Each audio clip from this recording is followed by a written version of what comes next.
I've been a League addiction for 10 years. What I stopped addiction? playing You cut League? off. League of Legends. I knew it. Oh no. No one else would guess blank addiction and guess League but me. Oh my God. Yeah. Okay, here we go. Big addict for a long time. How many hours a day we talking? Dropped out of college because of it. You Enough to dropped drop out of out of college because of your League addiction. Probably 10, 12. 10, 12 a day. Oh, I've been Yes. there. I'm so excited for today. Yeah, I love giving advice on things I have no business giving advice on, truly. Yeah. So we are going to do the notorious segment called Chadvice, which is an advice segment. We have a lot of people who have signed on for advice, a lot of people who are looking for advice. They're rudderless. Oh, wait, what is that? You as a Lego? Oh, yeah. They wanted me to show you that because that's from you requested someone photoshopped that when we were in France and someone made it for you. Oh, Chad, do you still have it? that was a small head joke. I think it's like what I would look like as a Lego or something. Yeah. Hasan Lego by Queen Pokie's request. They did a great job. I must commend the Photoshop skills, truly. That's not easy. All right, so we're gonna get into Discord here. People are waiting already. They're waiting and they're ready for the stream, and they're getting pre-screened right now. There's hundreds of people. Obviously, we won't be able to get to every single person, but they're gonna come in with their issues, and we're gonna give them advice. Oh, is it live? Like they're going to talk to? Oh yeah. Oh, wait, yeah, that is how you guys did it. You pre-selected, but then you speak to them Yeah. one-on-one. We pre-selected. I was They write watching the out their. vanilla and Adapt one this morning. Yeah, that was. Hello. There's always some crazy. What's up, Morgan? Hi, everyone. Hello. Hi, Pokey. How are you? Good, how are you? I'm good. Hi, Finneas. Nice to meet you. Hi, nice to meet you too. All right, who do we got first? Okay. Thank you so much for doing the selection process, by the way, Frogan. I know it's a lot of mental work Tedious. to go Yeah, through I all love these. doing it. It's honestly, it's emotional her and work Hannah too. both have been working for the last week or so, like carefully and meticulously crafting the most maximum content issues, and there are a lot love of that very for us. funny. I'm sure you will see. Morgan, you want to give us like a summary of what we should be expecting today, like a little teaser, maybe? Yes. Okay. So we have falling in love with landlords' wives. Wait, the landlord's wife, not even the landlord? It's more ethical. That's true, actually. Okay, what else? The girlfriend having a secret husband on the way. A girl getting Islamically married and then her husband lying about her age and telling her after. Being in love with a VTuber. Oh wow, Classic. a lot of stuff that Phineas, you'll have experience in this field for sure, right? There's so many more. It's all over the place. I tried to pick stuff that I think you guys could help out with. I'm All right. happy to start anywhere. All right, let's get started. So the first person, their name is Cinder, and they go by they them, and yeah, they'll tell you their story.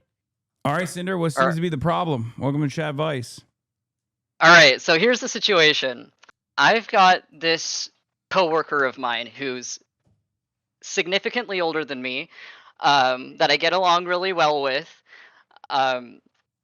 There's like a mutual attraction between us. We've even gone as far as hanging out outside of work a couple times. We've made out once or twice. Like there's something between us. However, there's the wrench in the situation.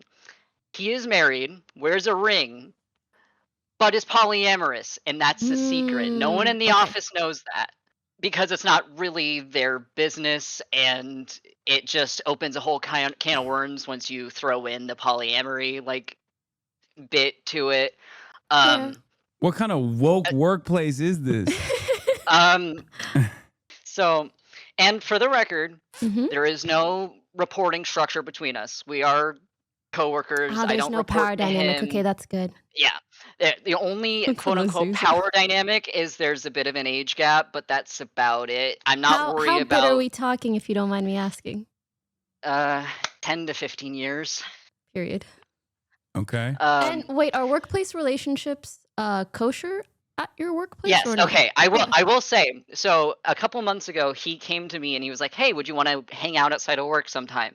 And I said yes, but within the same day, a couple days later, I went to my direct reporting manager and I was like, "Hey, if I were to hang out with this person, would that throw in any wrench? Would that fuck things up for me? And he's like, no, as long as you're professional, nothing, like there's no reason to worry. And that's more or less what's been happening. But obviously, I'm not going to tell people I kissed him or whatever. But it's less about that and less about the ethics of the relationship and more about workplace optics, because it's gotten to the point now where on a couple occasions this coworker will like leave work early or like call out or something. I've had a couple coworkers come to me and ask why. Wait, why are they and asking you? Because of your 'Cause they- association, because they know you're close to this person. they see us talking a lot, and they've also, on the 2 occasions that we hung out outside of work, I imagine they've seen me get into his car. Mm. So and not bad slick. offset. So they're coming You're and they're not like, as "Hey, slick who's, as you think." who's taking and you that's home?" the thing, because it's like, because there's nothing bad on paper. It's just he wears a ring. Everyone assumes it's a monogamous marriage, Mm-hmm. but Well, how he about has a. Yeah, Is how it about an he- issue how- if he's just honest about it? Yeah. No, I don't think so, but I think it's a matter of like, and like that's the thing. It could probably solve everything if he was just upfront about that. But I think part of it is like, people are a little weird when it comes to polyamory, and then like, I don't know exactly what the issue is there, but I've forfeited the reins on that because it's their relationship. They decided the boundaries between however. does the wife Does his know? partner know? Yes, he he has another girlfriend. She has another boyfriend. He has made jokes about he and her boyfriend taking her to Paris multiple times. So like it's established. It's just not work public. So it's crossing. It's checked off on every avenue that it needs to be checked off on, and it's not even an issue in the workplace either. It's just that The the perception polyamory, the perception of the polyamory have is to the decide bridge if too he far. No, wants it's just that the person. perception that there might be an affair, and Yeah, especially that you're considering involved the in an age affair. gap as well. So, and like that's what I'm trying to avoid as much as possible. Right now, we've just kind of been playing it cool because we can't have those conversations in the office. We don't text, so it's a matter of like playing it as cool, as low key as possible. But I'm also trying not to overcorrect by like avoiding him. Is it kinky to just like have it be a little secret or no? I mean, I guess, but like Ah, it's not necessarily what I'm in it for. It's Right. just he's like, I don't know, everyone, like he's the only normal person I've met, weirdly enough. So like that's I don't know. And Ever. it's like the right amount of aloof, the right amount of like risk awareness. Like he's mature, he knows what he's doing, especially considering the added detail of his other girlfriend being Okay. someone who You- used to work in the company as well. You have in recounting all this to us, you've been above board about everything, right? You went to somebody in your workplace to clear the sort of possibility of this, to make sure that you weren't crossing a line there. And Well, you're yeah, obviously but not insinuating, like not on the dating, or like we're not even dating. It's just like a weird thing that's been going on. It's really it's Totally. undefined. But it seems like the but- main issue is just that you feel uncomfortable with the idea that other people that you work with think that you're involved in an affair, which you're not, and you know that you're not.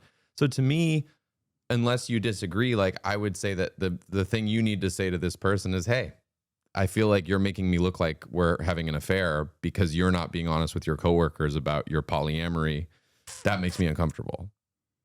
I mean that's part of it. I also just like I could care less about what happens between us. I'm more worried about my own reputation because Exactly. I'm also like I'm the youngest in the workplace. I'm very like conscious about like one of my biggest insecurities is being seen as incapable and without agency because of how young I am. Sure. And that's the issue. There is agency. I'm capable of making my own decisions, and so is he. So that's less.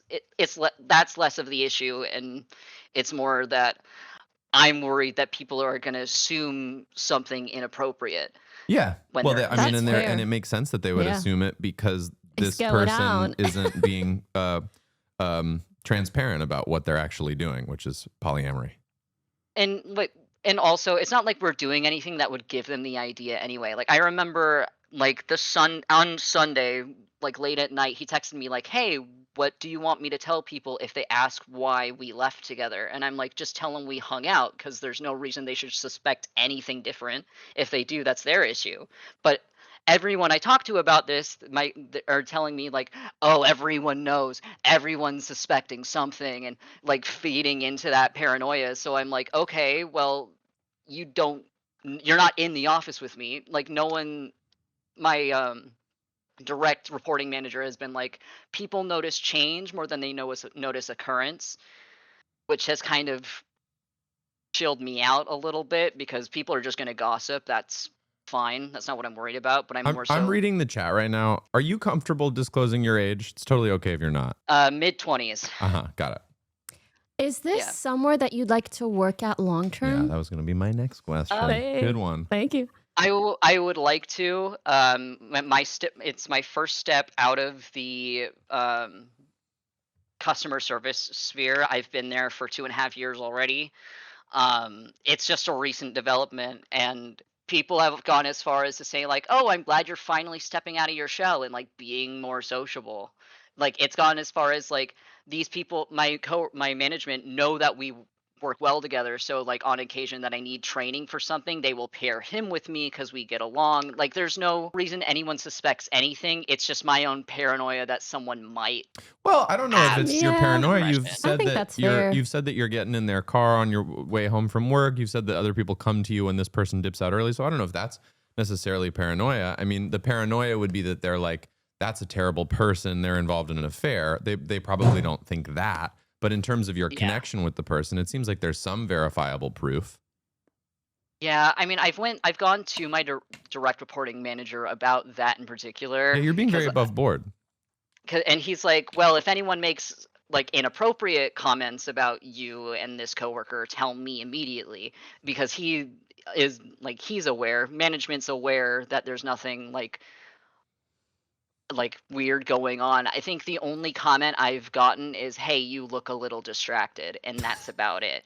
So I'm just trying to figure out a way to play it so it doesn't look like I'm avoiding him to save face, but also like I don't know, making things as normal and like low key as possible. So what do you feel like would solve all your problems? Or not I mean, just I feel that, like I'm curious what you want out of this. Like, That's out a better- that's a of better- a better question. relationship. Is this like a Better long-term question. thing? Is it a fling? What's They've going said a on? couple times that they don't really care what happens. But I need specificity because I feel like you're either invested or you care, That's a or good both. point. Glad you brought that up. Thank you. Honestly, I'm only invested because this seems like a plot line I would watch on a TV drama, and it's Oh my fun. god, same.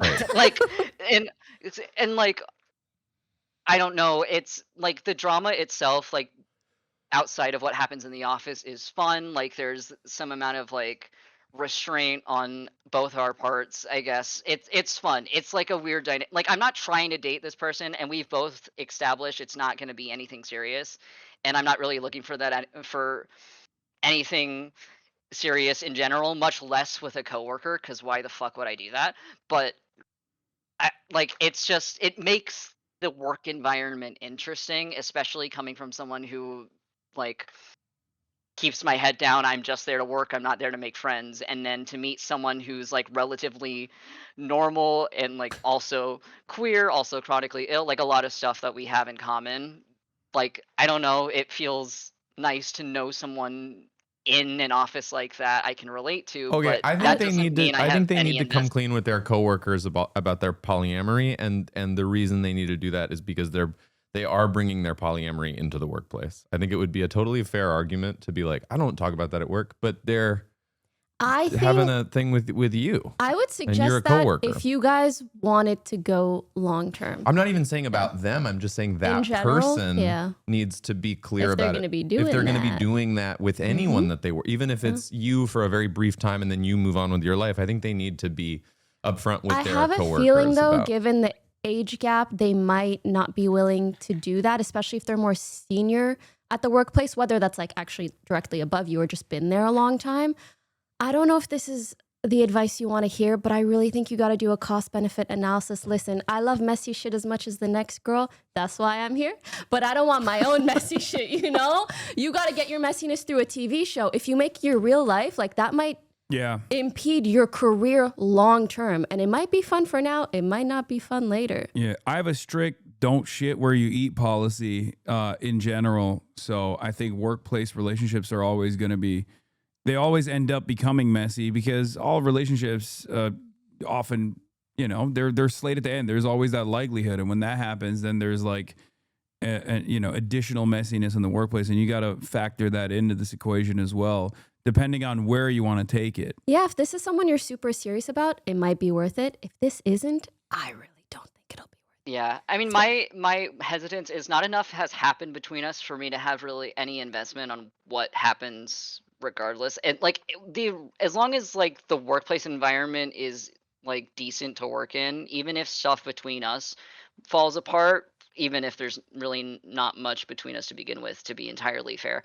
like I have no investment in whether or not this turns into something more than what it is. Like, again, as long as my reputation and the ability to work with him is untouched, and it more or less has been because we act like coworkers in the office because there's no reason or ability not to, then I don't know. Like, and on the issue of moving on, I wouldn't act that much differently anyway, because there's no Here's the thing. indication on the outside. Even if the way that you're acting isn't entirely different, it's the vibe. People can sense it. People can sense when two people got a little something going on. So even sometimes when you think you're being slick, you're not. And if there's really nothing going on, I don't think anyone would pick up on it, which would in a way protect you in terms of work. Whereas otherwise, if there starts being whisperings of like you being with a married person, that's just not something you deserve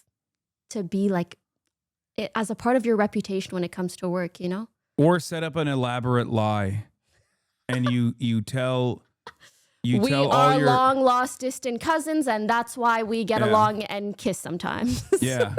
Just if you want drama and you want to expand on the drama and the tea, which, you know, if you don't mind being at the center of said tea, you just craft an elaborate lie like kissing cousins, or I don't know. There was someone in the chat that suggested that you guys play Pokemon Go together, and you're like going to the international Pokemon Go championship, and he's helping you get there. I mean, that's why we go to barcades. That's a good excuse. We hang out. Okay, together. I was just giving you bad advice. I don't think you should do that. Oh no, I know. Don't worry about it. Okay, all right. Yeah, but it's entirely dependent on where you want to take this relationship and what your level of comfort is. So if you're, you know, I think ultimately what's best is to be truthful to other people, especially if you feel like your coworkers are seeing you differently. But from my perspective, the best possible thing to do is just to sever the romantic ties before to the coworker. Yeah, because I before you think get you like the even more messiness invested. more than you like him, and you can get messiness outside of work. Hopefully Thank that you, was helpful Cinder. for you, Chatter. Nice to meet you. I got Nice it. to meet you. Yeah, you too. Have a good one, Cinder. Yeah, you too. The next one, their name is Bitchard, and they go by he, him. Bitchard, you're online. What's up? Hello. Hello, how's it going? I'm Richard. What's going on? What's your problem? Welcome to Chadvice. Is it Bitchard, it like with a Richard? B? Yeah, it's Bitchard with a B. That's fun. Okay, That's I like it.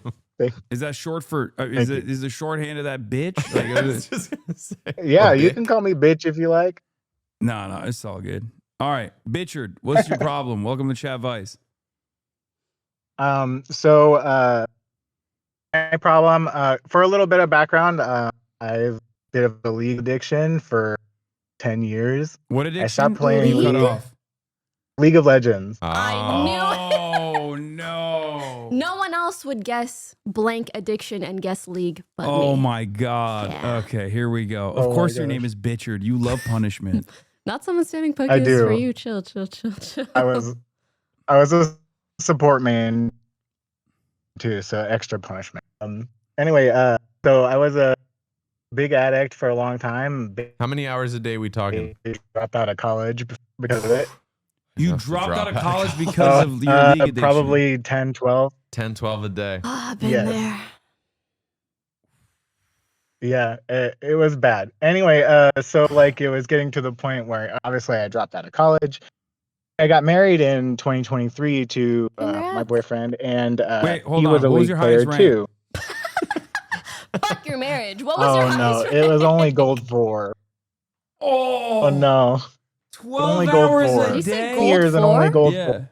College dropout gold. You I mean, dropped out of hey, I college for dropped out of gold college 4, too, bitch. so- That's crazy. Yo, hold on to this marriage. Yes, Okay? yes, bro. It was for gold 4. Yes, I know.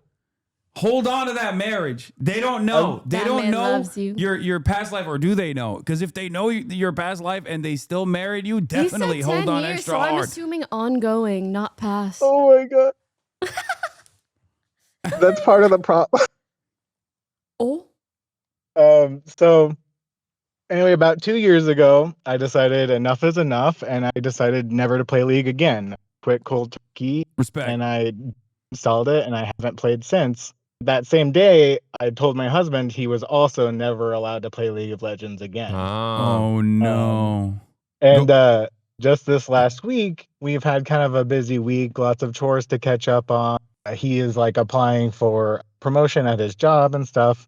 And so we've all been kind of like lacking in the motivation to do, just the amount of work that we're trying to do. And he was telling me he really needs to play a game of League of Legends because that's the only thing that will motivate him to do all of the chores that he needs to do. And we had a big blow up fight a couple of days ago because of it. I told him that absolutely no, I will not allow him to play League of Legends, and he might as well cheat on me. Do you feel that he has a similarly toxic relationship to League of Legends that you have yourself to League of Legends? Similarly, no. Was it somewhat toxic still? What's Yeah. his rank? I think that we got to go forward together on the same day, if I recall correctly. Did he That's also spend cute. 12 hours a day though and drop out of college to get the goal 4? No, he was much better from me from the get. He's Damn. much better at League than you were? Yeah, Have you yeah. considered At you League might from be the get go. jealous? Well, I mean, this is tough, man, because I get it, right? Like if you have any issue with any kind of substance, let's call League of Legends a substance. It's hard to be around somebody indulging in the substance that you have a toxic relationship with. Mhm. That's tough. Very Very toxic. true. It's why sober people have sober friends a lot of the times. It's easier. So, again, I think the challenge here is which way do you want to spin this, right? Are you going like, hey, you can do whatever you want. If I'm not around, especially, and I don't have to see it and hear it and miss it and crave it, then that would be great. That would be a really helpful thing for you to do for me. But I think, that's a semantic, specific thing you'd have to ask for. You know what I mean? Because otherwise it is kind of controlling to say, hey, I can't do this thing, and so neither can you. And if they made up some arbitrary thing that they felt that they had a bad relationship with that you didn't, and they cut you off from it, that would also be challenging. So I don't know. I mean, that would be my proposal for you to your husband would be, hey, really hard for me to be around you playing this. Makes me want to play it so bad. Can you play it when I'm not around? That's fair. Yeah, that's more fair. It's like a toxic masculinity at play. I knew he was jealous. I Okay, mean- I feel like Hasan has been holding his No. tongue. I just this is Let loose, brother. Hassan is only focused on the rank. I can tell. I think- Roast think me, it- Hasan. No, if it were left up to me, I had a crippling MOBA addiction for Dota when I was in high school, and that's why I quit cold turkey. And the reason why I don't touch it is because I know how toxic I get, and how awful it is for me. And if it were up to me, I would make it illegal to play any MOBA games in general. I would MOBA? go mobile Multiplayer online battle arena. Not mobile, sorry. Yeah, multiplayer online battle arena. So Dota, League, all of those. Ask his There are main. games What's where your it's like main? team based.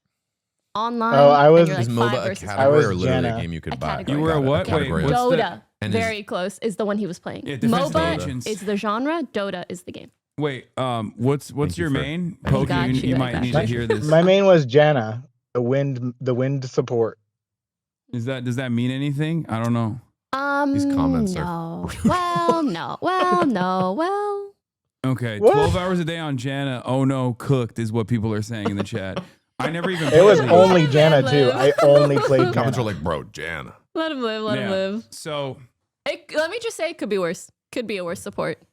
Well, also you could, all addiction is a sliding scale. You weren't, wheeling and dealing. You weren't doing, this was you weren't doing life black tar crippling. heroin and No, robbing this banks. is the no. I think you should get This is addicted the to gamer heroin equivalent instead. I think. potential. All right, Hassan. Yes, All I actually agree with all Hasan right, here. all I think right, all that Thought about black tar smoking- heroin addiction is better than League. Have you thought about getting addicted to cigarettes and smoking cigarettes Good instead? Lord. Because I feel like that would be life altering, but maybe you would look cool in the process, and there's no Jesus Christ. just I've already replaced it just with a swap marijuana addictions. addiction. You already what? A marijuana addiction? Already replaced League with a marijuana addiction. okay. Mm. Nice. Okay, good. Have Good. you That is a considered market improvement. actually speaking to an addiction therapist? You don't have to be like full blown severe addict to take some good advice from them. That's probably true. Damn, Dr. I don't Pokey judge coming your in main. clutch. I'll tell you that much. Well, anyway, back Thanks to your relationship. Thanks. That would be the real thing to try to navigate would be, if you could help me by making this easier for me, then of course I Mhm. don't want to restrict your behavior. I just don't want to hate my life all the time. I also think if you worded it in that way instead of "No, you're not allowed," F you, they'd probably be more likely to do it. Yeah. Because they're your That's partner, fair. they care about you. That's true. Hmm. And Is there he- any way to he is a self-regulate person- though? Like, is a person that hates authority as well. Who, you are a person who hates authority? no, They the are. partner. They are? Oh, my Yeah, husband. definitely don't go about it in an authoritative way. Yes. Go, please. That's a good point. They probably, I mean, they obviously love you because they went through your worst, right? Like they were with you That's through true. that. And married them. So clearly, That's true. clearly they love you, and therefore, if you really think that there's no capacity to self-regulate here, then you could just take a stance that isn't so authoritarian necessarily, but like it's more so an ask for you, like where you can be like, Yeah. I really don't want to stop you from playing League of Legends, but I think like I can't. Like if I see you playing, like I'm afraid that I'm gonna relapse, and it's gonna fuck my life up, And then Right. maybe you can talk to him that way. Right. I think that's actually good advice, contrary to the title Chadvice. And I'm probably gonna actually try that. Fuck yeah. Okay. We wish you the best of luck. Godspeed. Godspeed, Bitchard. Thank you. Have a good day, everyone. The next the next person is named Sabrina and their pronouns are she, her. Sabrina, you're on air. Hi, Sabrina. Welcome to Chadvice, Sabrina. What's your problem? So I need help with confidence boosters after being horribly rejected. Specifically, I have asked out 83 guys in my life, and they have all rejected me. All 83? Yes. Whoa. I after about the fifth one, I kept a tally in my notebook. So that's how I know it's about 83. Is this but over the span of like a decade? How many? Yeah. What's the timeline? About 5 years. Someone do the math. What cadence Wait, is not that one per week? success in 5 years. Correct. Can you give us an example of how you tend to ask Yeah. them out? Good Oh, call. gosh. Mhm. It depends on how I know them. Like if they were Ask Hasan out right now. No. Or me. If they I could be an easier target. were- it's more so like if you're someone like random, I guess, like at like a bar or something, and Mhm. like I see that like you're pretty like attractive, I'd be like, oh, like hey, what's up? Like you're pretty cute. Like, do you want to go do something sometime? Like, That's pretty along chill. those lines. Pretty But nice, then, chill way to ask somebody out. That's not intimidating. Yeah. I like Is there that. any prior investment ahead of time with all 83, or is it just like random encounters at bars and stuff? no, it's the stratification of random encounters, like collection of random encounters, people who I had university classes with, people who I'd been friends with for like 6-7 years before. 6-7 years. That's crazy. Sorry. No, you're all good. I'm but, sorry, actually. I'm 34 years old, and I'm just letting you know, Sabrina, I hit the 6-7 when you said that. I apologize. A dating app is for you. You gotta try. Potentially. You gotta try some Bumble, some Hinge. I have a buddy That's to tell a great- personal anecdote. I will tell a personal anecdote. I have a friend, I have a very metrosexual guy friend who is potentially bi-curious, but has only ever been with women. He comes across. He's very lovely, wonderful, charismatic. He's very effeminate. He's super well dressed. He comes across pretty Love gay. that. And Everyone's saying, sometimes is it Hasanabi? No, he's not it's talking not about Hasan. me. Hasan is built like a fucking World War II tank or something. This is not who I'm talking about. Like a Sherman. Yeah. Anyway, we'll go out to some party or maybe go out and grab a drink together or something, and he'll hit it off with a girl. And oftentimes the girl will be like, that was a fun encounter with that gay guy.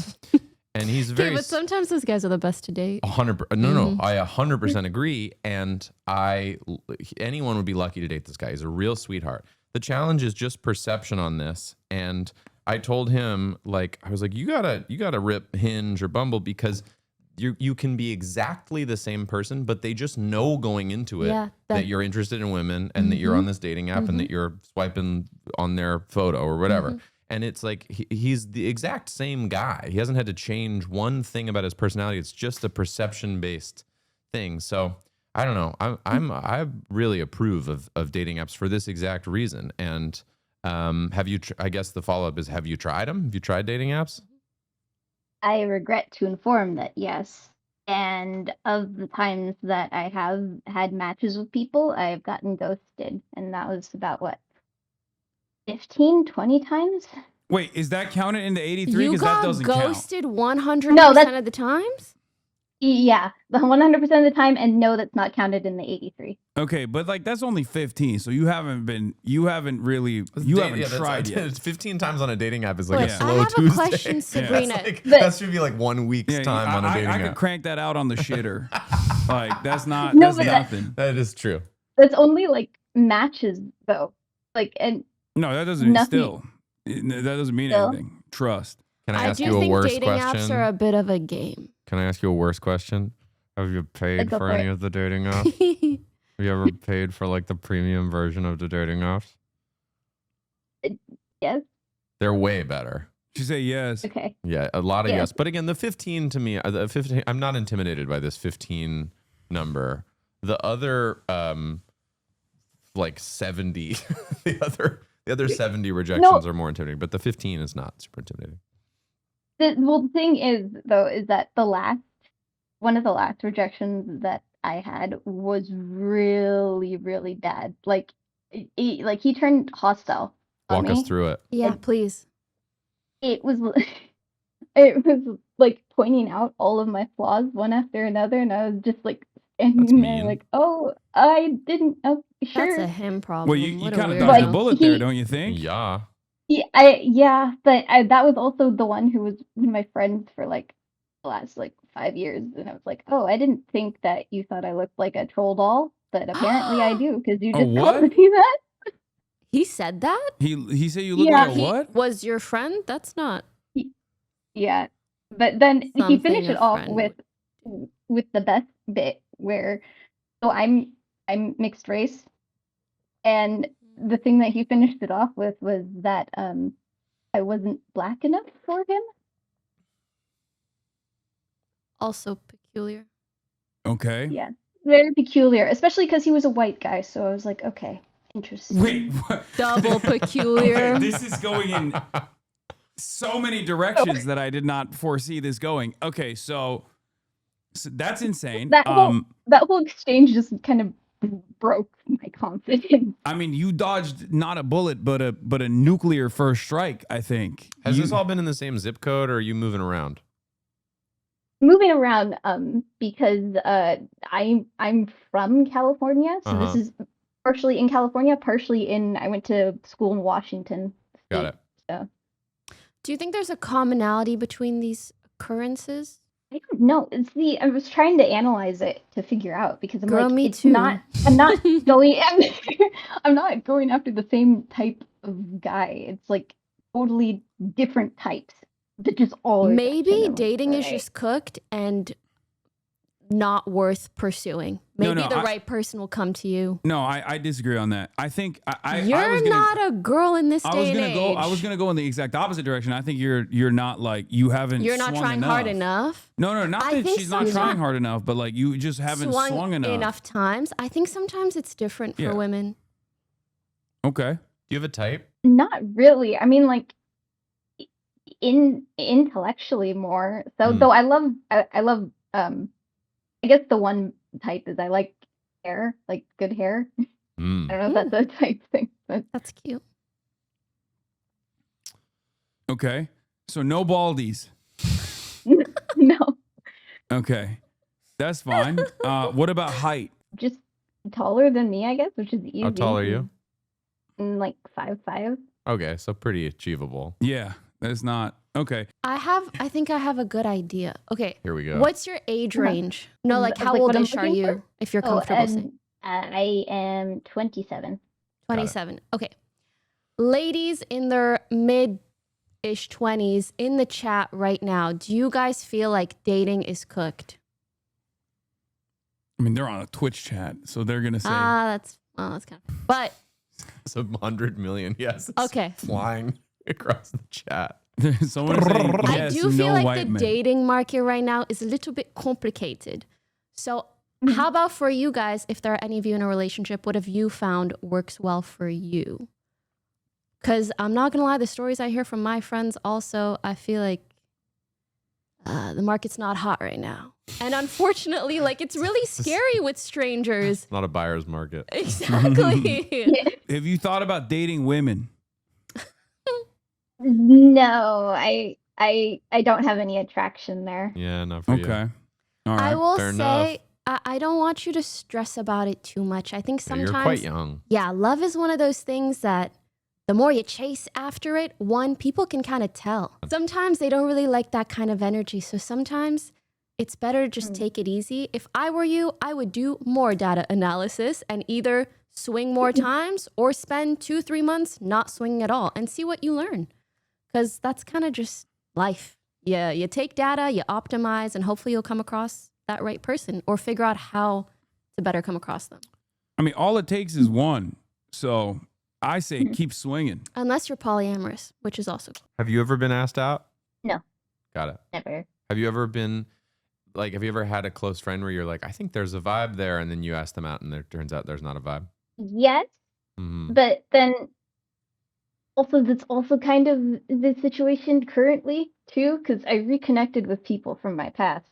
And that's also kind of why I'm looking for advice to be like, do I shoot? Do I even try to shoot You can always try. When you go out, do you go out with your friends or do you go out by yourself? Most of the time myself, because my friends aren't local at the moment.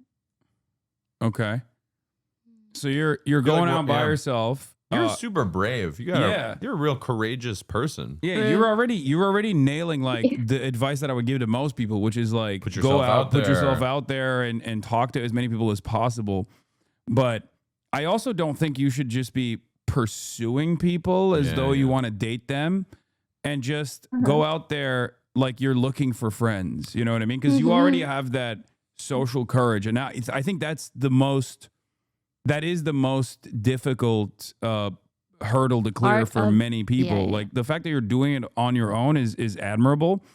So in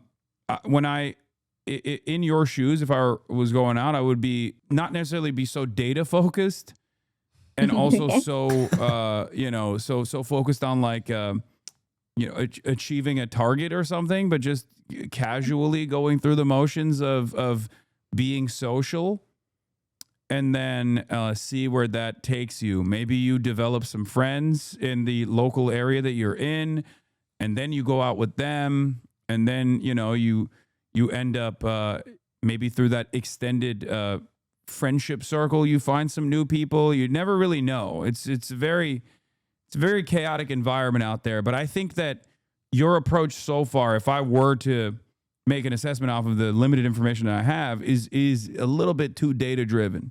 Okay. It's almost too like mathematical, too calculated. I would just, because that's just not how this stuff works. Have you thought about trying like a good luck Chuck sort of scenario where you have a friend who does some sort of spell or something, and then you meet the love of your life after that? Go see a witch. It works super well for like Katherine Heigl in movies. That's a movie. Are you big like do you have a bunch of hobbies? You go out and do, go to an arcade or go play bowling or something? I mean, I go to conventions a lot. Like anime? Yes. Nice. My hobby is cosplay, so I have a lot of Cute. friends and conventions that I go to. So Nice. I mean, it sounds like your you life. approached men. Sorry to cut you off. No, Have it's you okay. approached men at those situations? You can bet so. yes and no, but most of the time I don't, because I usually cosplay men. That's so cool. So I guess I could. I mean, Yeah. if you hit it Yeah. off with anybody, yeah, try it out. Yeah. Well, good luck. And it sounds like your life is you have a pretty rich life aside from this unfortunate growing roster of rejections. So, The void of loneliness. yeah, but otherwise I feel like, you got passion and, enthusiasm. And do you have a job you like, or a job that you feel well compensated for? let me guess. Actuarial sciences. No. Okay. What do you do? I'm like, I'm unfortunately the administrative assistant. Okay. That's not bad. Yeah. That doesn't sound low bad. level. Yeah. Nothing. I do want to add, you sound like such a sweet, Yeah. lovely gal. You really, really do. Well, Not you. that, I don't know Good luck. if I should say this or how, it really is like a good luck mark. So Yeah. I would wonder, like, if you ever get close to someone who's actually kind and maybe tells you if there's a reason for the ghosting or for the whatever in a way that isn't rude, or like that other guy, what he said was just weird. I mean, he's But I just think racist. Like sometimes- that long-term friend you had is yeah, a yeah. racist He was very weird. fetishizer. I think sometimes, like, nice people in our lives can tell us, like, oh, maybe you come off a little intimidating or this or that. I just feel like your personality seems too lovely. Like, there must be maybe something else. Not that it's your fault, but maybe something that guys are picking up that you don't know, and maybe a friend could tell you. But either way, it's never a bad call to not focus too much on that. Yeah. I say keep swinging. Someone in the chat said next rejection, ask them why. No, we're moving away from data analysis, not further in the I don't direction. know. You know, hate data analysis. I actually considered making a Google form to like send out. That's, You should that's do very that. sweet. Okay, okay. Text? No, that's not sweet. Don't Are encourage you her. neurodivergent perchance? Not that obviously it's bad to be, but I'm curious. I'm like that too. I'm not diagnosed, but I took the same test that Hasan did, and I did get like 130, so What'd maybe. you get us on? 127. Uh-huh. I don't have a roster though. I just like trains. Hassan, we're looking at 3 screens right now. Okay, well that's normal. I need to be dialed in on everything that's Okay, going but it's on. different. It's manifesting differently. Yeah. This is a different chart. That's so Yeah. funny. Well, as someone who has a similar rad score to you, Chatter, like I was saying, You were like, "Oh, thanks for the labubu. I already have this one." I think the score seems accurate Okay, well she has a higher one. So by 3 points. So look, all I'm gonna say is 1%. all I'm gonna say is very dating is very vibes based and not as analytical as Some the way people you're approaching don't it. understand that. You got to speak in their Okay. language. What if they're not a vibey person? Like, what does a vibe mean? I think she has good vibes.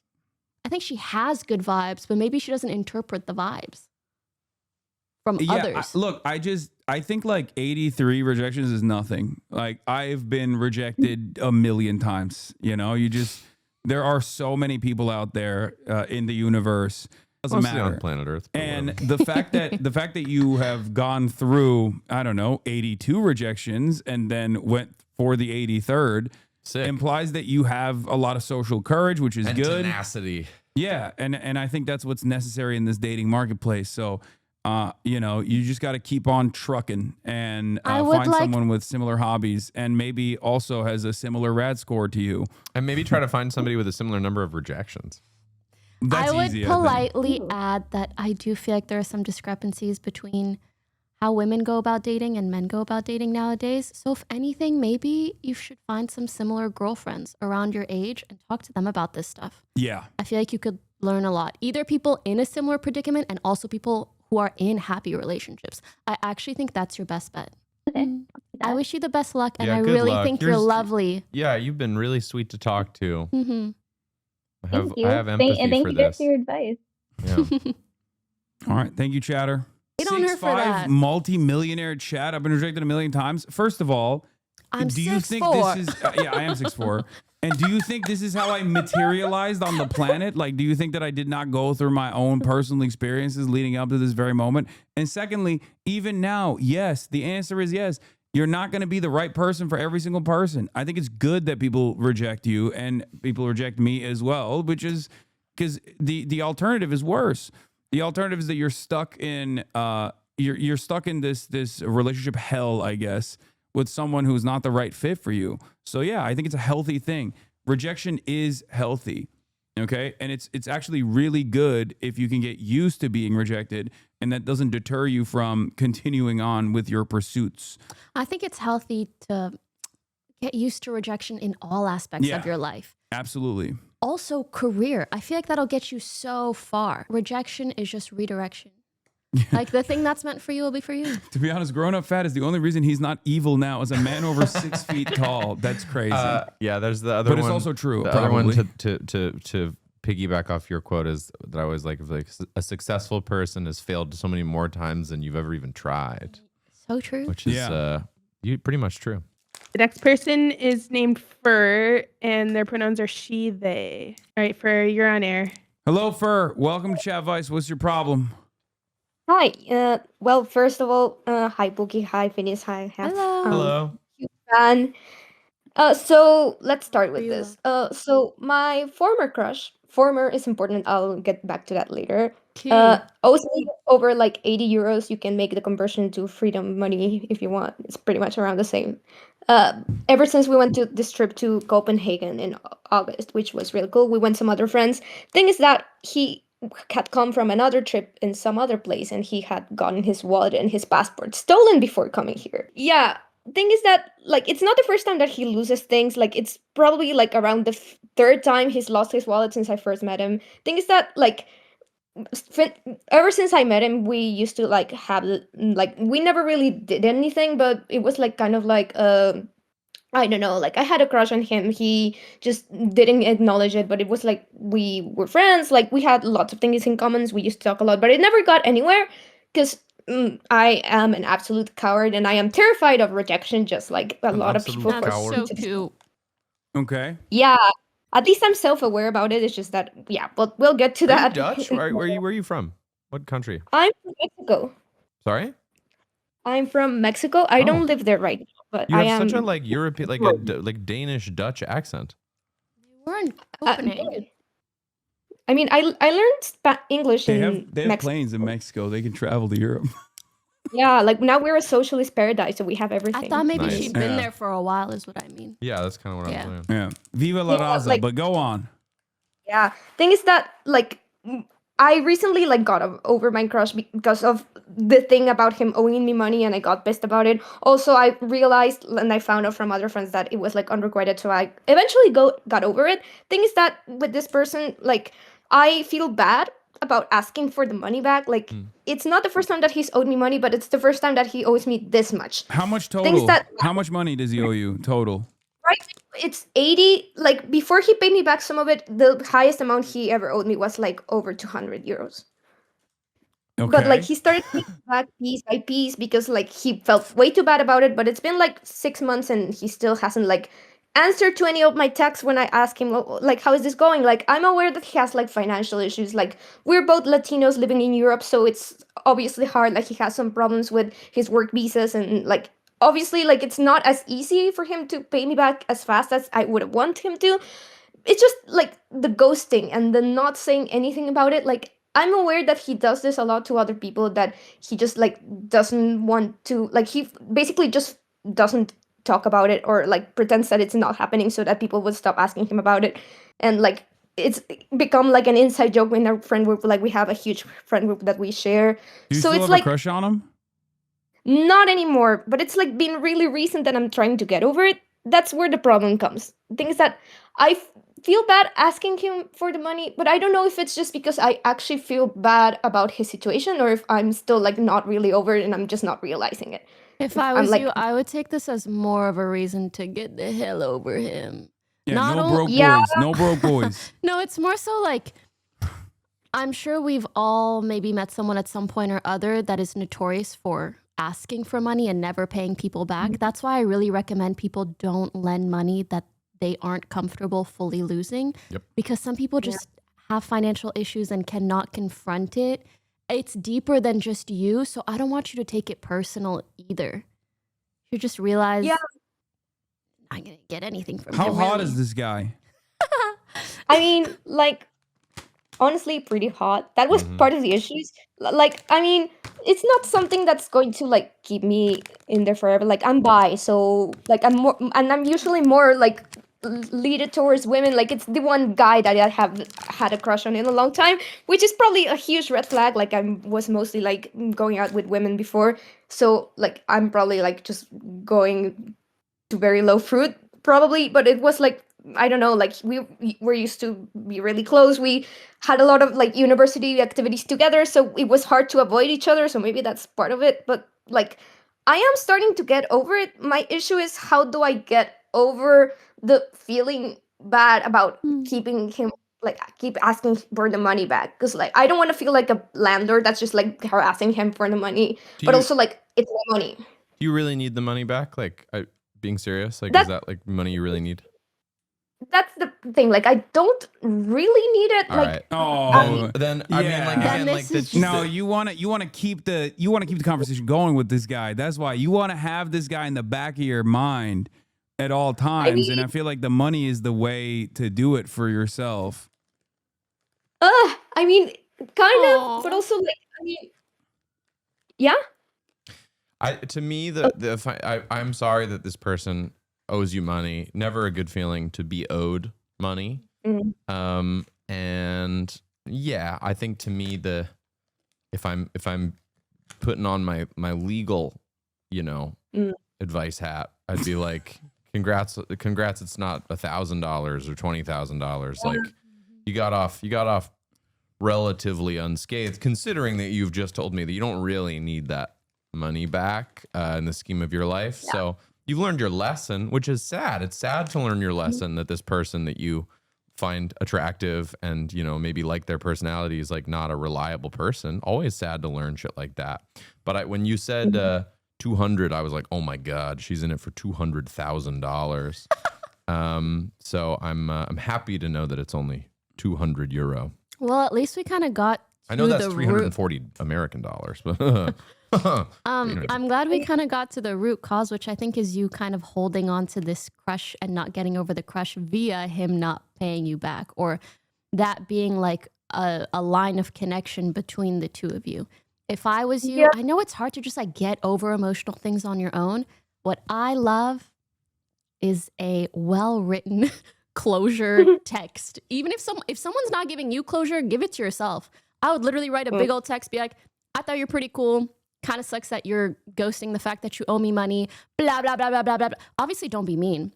But just write it in a way that makes you feel like you are emotionally processing the situation, telling them what you want to tell them, again, without being mean. And then I think just literally hitting send on that feels amazing, at least to me. Whether they respond or not, you're like, okay, well, I know where I'm headed and they know too. I think the real problem here isn't the money at all. I think you are having a hard time cutting ties with this person because you still have a crush on them. And in your mind, holding on to the 80 euros or however much remains from the overall debt is your way of staying interconnected with this person. Yes, but then what does she do about it? Yeah, no, I think you should just ghost the person, delete the number, forget about it, start dating some tall, blonde Copenhagen guys. Or girls. Honestly. Period. They're tall. Both genders are tall over there. I mean, like the issue here is that like I probably would love to like cut every single kind of tie we have. Thing is that because we are still like involved. I mean, we both do like university debating, but we are like more in the managing kind of part of it, and we are basically unable to fully avoid each other unless we actually quit. This is like quitting a sport. So I probably will like get around to like just send a strongly worded message to vent it, but send a I'll strongly have to worded make- message I love every a time you see strongly this worded person in message. person, because it sounds like you can't avoid them. Do one of these gestures. Open hand. Give me back my 200 euro. Hey, This every time. Yeah. I guarantee you they will start to avoid you. Yeah, or just like Which is their just fault. like hit them with Exactly. the cold shoulder when you see them, and also next time you see them, have a bunch of studs with you, and just be like, You could also This wear is- clothing with money on it. That would be kind of This- cool. okay. Shirts covered in Pay me my money. Yeah, euros or pay me. Shirts that say pay me. yeah. Yeah, dollar bill, subtle things like something. that. I will say, if you guys have overlap in terms of friends and hobbies and whatnot, just make sure that this strongly worded message is something that you wouldn't mind other people seeing.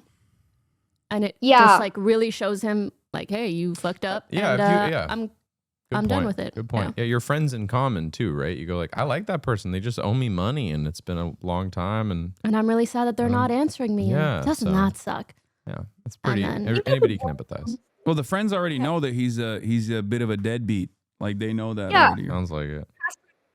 Like that's what I was gonna say. Like I don't think that like I mean very few of my friends know that I have a crush on him because I never really like told a lot of people. I just like never got around to it. But a lot of people have a similar issue, just not with this much money. Like he just keeps borrowing money for coffees, like pathologically, like it's a thing. So like people, if I told him that, like if I was pissed about it, I'm sure that my friends wouldn't like judge me for it. So that's actually like good advice, actually. What do you think he spent your money on? Like rent or something more flashy? I mean, like he lives on his own, and his family is still like he's from Colombia, and they all live back there, so he sends a lot of money back to them. So like he's You think not. he sent your money back to his family? I like that. I mean, That's kind of like a Robin Hood sort of a thing. That's kind of awesome. bad helping with like He's washing it. It's crossing over, into different jurisdictions. maybe I should be giving him more money. Who knows? Oh my gosh, honey, no. Somebody No, commented W reparations. No, you're still doing this. You're still doing it. You're doing it. You want I think your heart is in it, and you need to figure out a way to get your heart out of it. Which, again, for me, yeah. strongly worded letter. And from my perspective, go hook up with some girls and some guys out there that are not this guy. Get your mind off this guy. Because you guys kiss one time, right? That's it. I mean, and also like getting taller guys, and it's probably not an issue. I'm like 4'11". I'm like super tiny, so literally any guy that's not like less than 5, whatever. Also, is gonna you're Latino in like the whitest place on the planet. You're automatically you're OP.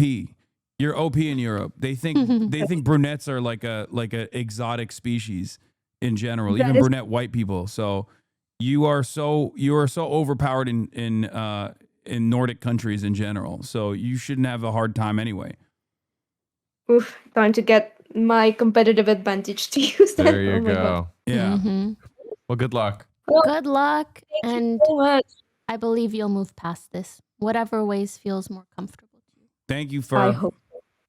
Yeah. Nice meeting Have you, a good Fur. day, guys. Thank you. Next person is Puffins, and their pronouns are he, him. Puffins, you're on air. Puffin. welcome, Puffin. Hey, What's your problem? Puffin. Welcome Making to me Chadvice. hungry for that Trader Joe's Puffin cereal, dude. Hi, There we everyone. go. Hey, Puffins. Oopsies. Ew. So my problem, I'll just get right into it. I have a gay dad. That's not my problem. So Thank you. Just he's prelim. dating. So I'm 27. Okay. And he's dating like a 30-year-old Brazilian twink. How old is your dad? My dad is like 60. He's pulling. I mean, it's He normal. He's got game. Yeah, he's killing it. Okay. Okay. So like background context, he came out when I was like 20, so like 4 or 5 years ago. Or I'm 27, so like 7 years ago. And they've been dating for like 5-ish years. So they started dating when he was 25, which is very important because I feel like that's when the problematic age gap problem starts to like not matter quite as much. Okay. Also, and he's like, I feel like the math is different for gays. yeah, You're like, implying that there's especially gay 'cause, math. like, Yeah. Got us. there's a lot of Clarifying. gay math. So he came out late in life, right? So it's kind of like, oh, he's going back to like see what they missed. But now he like they like live together. And the issue that I have is like I'm the Twink's age, right? So when we're sitting around The Twink's talking, age. when we're sitting around talking, he'll be like, yeah, this is like when you had a Game Boy and you were like playing Pokemon, or like, oh, this These reminds are the me of, like, analogies. Moon Who's Shoes. making these analogies? Your father? Your dad is making No, those. the Twink. No, the Twink? Twink. Wait, My so dad is what- sitting there not having any idea what any of these things are. Oh, so you and the what else could we call this person that your dad Your is dating? dad's partner. Let's my dad. Fake Yeah, name? my dad's partner. I let's like call him calling it the Chris. Twink. All right, you can. I'll Like it's call a him. villain in your life. You're Wait, but who's the? Yeah, do you have a? Are you taking umbrage with your dad's partner, or with your dad for dating such a young partner? I don't really have an issue with my dad's partner. Like, he's fine. He's perfectly nice. We get along. Whatever. You can talk about Pokemon and your Game Boy or whatever. Yeah, thing we talk about Pokemon and Moon Shoes and growing Did you up say in the blue early shoes 2000s. or moon shoes? What did you say? Like the Moon Shoes, like the little got it. bouncy ones. Because I bet your dad would get in on the blue chew conversation just for Jesus. the well, record. okay, I hate continue, that I know. Puffin. Yeah. That wasn't a podcast So advertisement. That's That's how I the know about issue it. that I kind of have is like, it's kind of uncomfortable not being Yeah. able The to dynamic. like, yeah, like that's a peer of mine Understandable. dating my dad Mhm. who is like, is it like appropriate to call him like a sweater vest gay? Does that like give background? Can you define? Like very waspy, grew Wait, up is your in like dad a, the sweater Oh. vest gay or the Twink? yeah, my dad. Yeah, okay.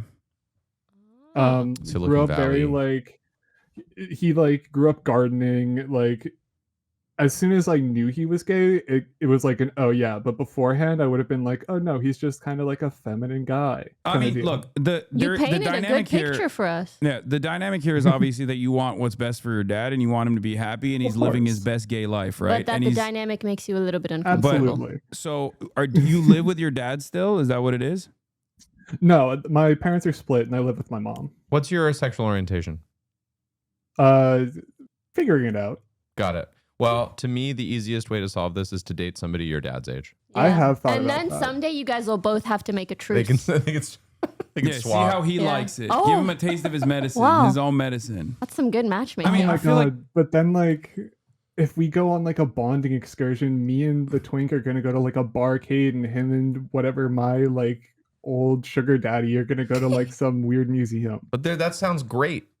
Okay, yeah, it's getting a It's little getting freaky. better and better. It's getting a little freaky. So That's a TV show I would watch. no, my point is like if you're not living with him, but you do see him every now and then, but they're getting more serious. I feel like, I mean, I don't have a lot of experience in this field, but what I would say is like, if you want your dad to live his best gay life, I think for the time being, just letting him do his thing and working through the motions is probably the best thing to do. Even though Yeah. it's a little weird for you, right? Yeah, you because just I've gotta- like I've voiced an opinion beforehand, and like tried to tell him like, hey, I'm worried about problematic power dynamics, and this is a pretty big age gap that you're introducing to a pretty like waspy family that's going to have a lot of opinions. And what did he say? Is your family the waspy family? Both sides are pretty waspy. Your dad's partner's side is also waspy. My dad's partner is very Brazilian. Okay. Okay. All right. I'm gathering. But my dad's both of my parents are white. Yes, both of your parents. Understood. Yeah. I mean, let him. I think let him enjoy himself, because like at the end of the day, I mean, he is like your dad's partner making is up for a 30, lot of lost time, right? Like he's 30 years old. It's not like he's a child. Have you ever seen the movie Beginners? No, I haven't.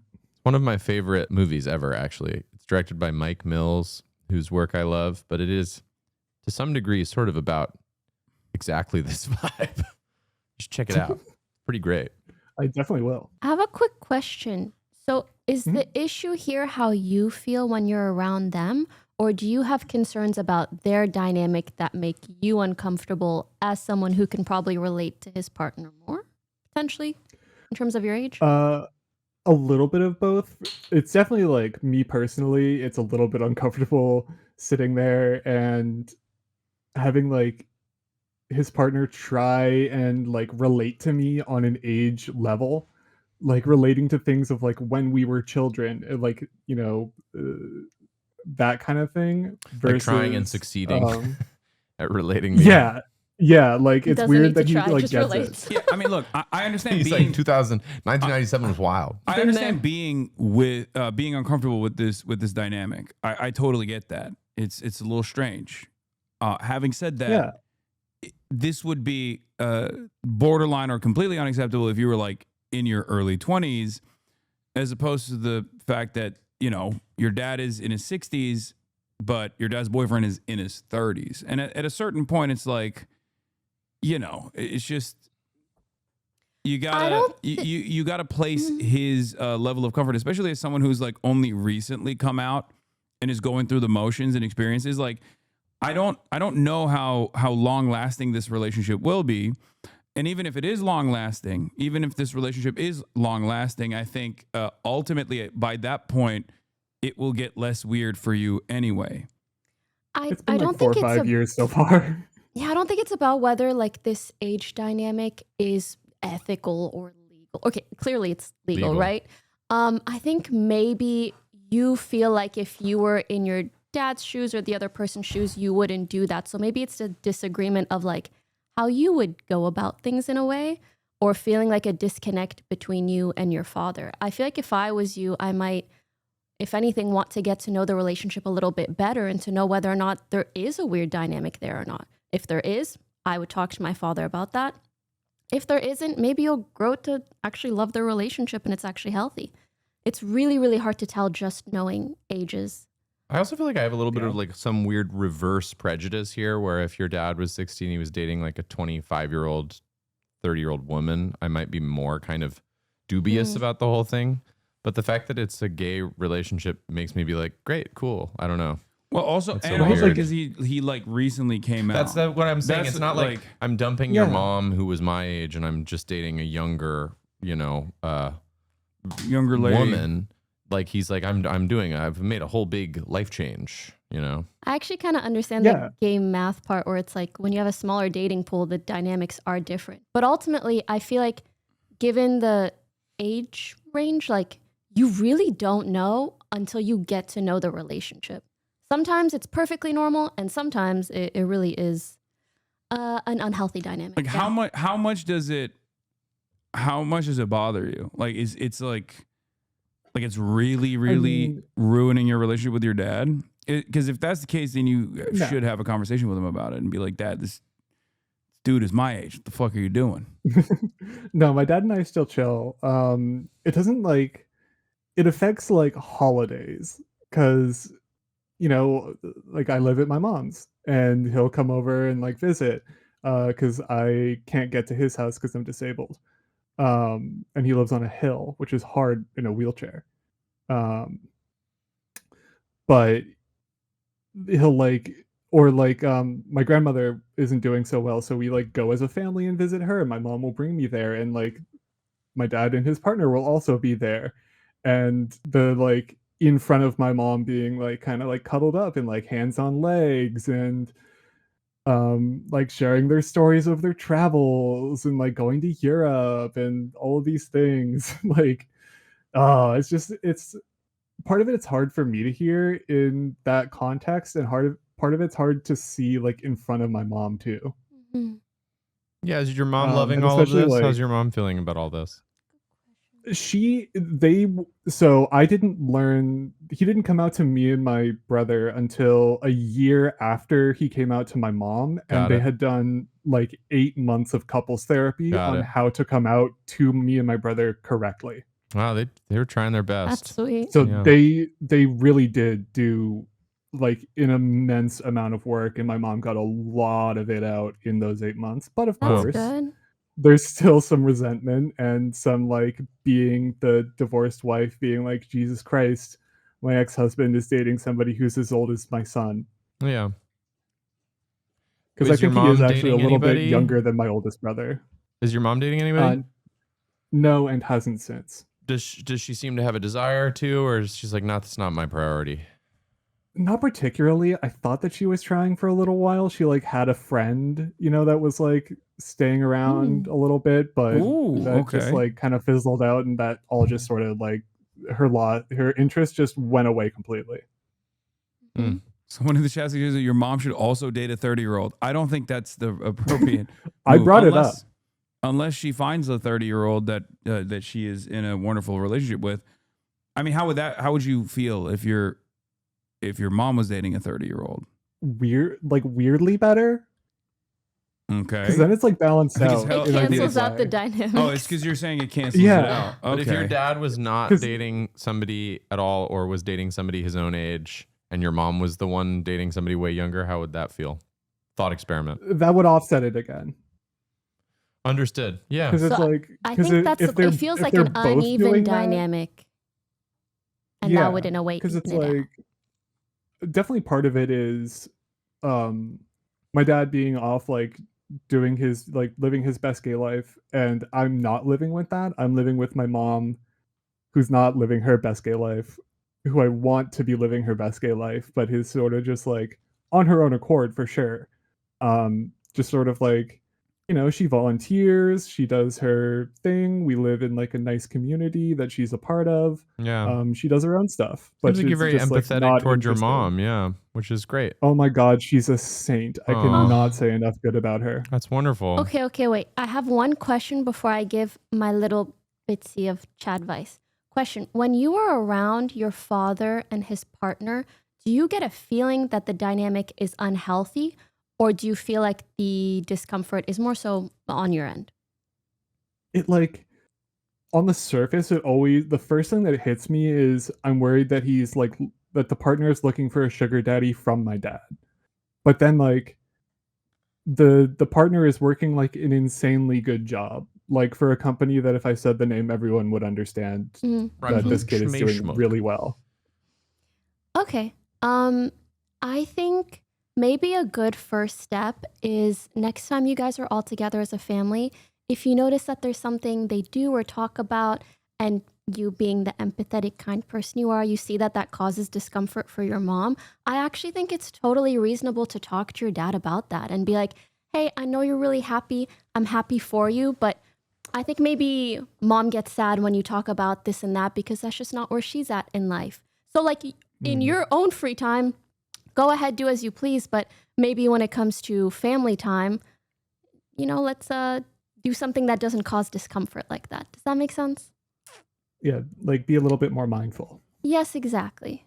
Good advice. It's all things considered. I feel like, judging by what you've told us so far, this has been like a very healthy separation. I feel like it could have been much, much worse overall. Like That's- From your you parents. couldn't write it out in a healthier way. Yeah. Yeah, like everybody wants the best for each other. So I think if Yeah. there's just like slight discomfort, I'm sure they'd be very open to accommodating and just, as you guys said, being more mindful about what you say, how you act. Maybe your dad's partner starts to dress sort of older, starts to put a little bit of fake gray in their Waspy. hair. Oh maybe my they walk God. with For like the one or two time you guys maybe get Or- together. they sort why of not? talk in Or a kind you of Ooh, ask he your takes it dad as, like, to hook your cosplay. mom yeah, up like a with Morgan stud. Freeman, Michael Caine kind of. Fuck, you take an acting class. Ask, Like, your, Yeah. ask your dad to hook your mom up with a stud, preferably one of the Twink's friends. I've Just brought saying. that up and she is not interested. Okay, never mind. Okay, well, you swing and a miss sometimes. I've been throwing out balls, you know. You miss every shot that you don't take. That's I right. agree. Okay, well, thank you, Puffin. thank you so much, Puffin. Thank you guys so much. Wish you Have the a great best day. of luck. All right, who do we got on next? I have to go pee while you bring this next person in. The next fret. person is named Steve, and they go by, or he goes by he, him. Also, My first Hasan's not here. We relationship. could say anything right now. We could just go It's real- crazy. oh my God, yes. If Yeah. you wanted to talk shit on his stream while he wasn't around, you're welcome to. It's not my stream. I don't care. He doesn't do gaming streams, and he always lies about them. He needs to play Oh, Dispatch. I now. know. He is known to be. Should I continue with the story? Or chronic should I Please just do. gaming do- liar. Sorry to derail us. I apologize. I'm not being professional. No, you're totally fine. The best thing about Chadvice is there's no professionalism at all. Yep. We are not licensed to do this. Me, not licensed to do anything, really. All right. What's your Should Please I go do it? ahead. yeah? What's your conundrum? Okay, so her family was like really conservative, like not like the white kind of conservative. She like the really, really conservative Ah, got it. part. I didn't like grow up in like a Western country. Like she wasn't allowed to date. She wasn't Who allowed to is do she anything with to you? Your girlfriend? Your ex-girlfriend? my ex. Ex-girlfriend. Yeah, I'm getting Okay. to it. Got it. Then I had to break up at the end of high school because she was really controlling. Oh, can you give I would- examples, please? Like she was against me having any female friends, and I had to cut off a lot of people because of her. Been but there. Not good.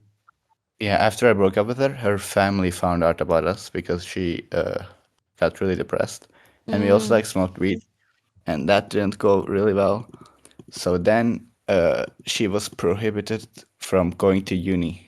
Like she was smarter than me. Where are you But from, Chatter? She was based in Turkey. Hasanabi. What in the educational gatekeeping? Why, That's I'm gonna quit so you. odd. Anyways, I Steve, felt really Steve bad about is not that. a Turkish name. yeah, it's not my real name. I'm getting to it. I can't really say my real name. Fair enough. Hadi bakalım. Anyways, her family didn't Silivri stop there. soğuktur, Silivri soğuktur. Çok daha kötü abi. Her family then hired like a. By the way, her father had like connections to the FETÖ movement, Oh, so they had some mafia connections as well. Anyways, after we broke up, her family paid a gang to beat me up. But when they came to my house, I had already left for uni, so I didn't get beat up. But they also looked for me in like the country I'm in, but they couldn't find me. Oh my god. Like a year or two passed. This is why we're she going by contacted Steve. me. She contacted me through like Pinterest DMs because that's the only thing she had access to. Pinterest DMs? Yeah, it was insane. I got random DMs one day. Wow. I learned that she's in like a really bad situation with her parents, Sounds like a like really shit one. She's getting abused and stuff. And I'm thinking of offering her to basically run away and come to the country I'm in. But I think the only way she would be like okay with it is like if I dated her, which I don't really want to do that much because of no, No, you don't should don't not do go that. about Don't do relationships that. in like a saving way. To be Okay. honest, Bunlar. to be honest, you're all like they're already kind of after you. If I was you, I would help her in the sense of like advice and do whatever you can. But I don't know if you should like take it on as a responsibility because I feel like the mafia is it gonna also get puts you. my life in danger. I feel like, Yeah. but like I'm also like kind of young, and I've like never had like a relationship like that before, so I Well, don't you even know left if this I'll relationship because you were feeling Yeah, but like you were being what if I controlled. make it Like work?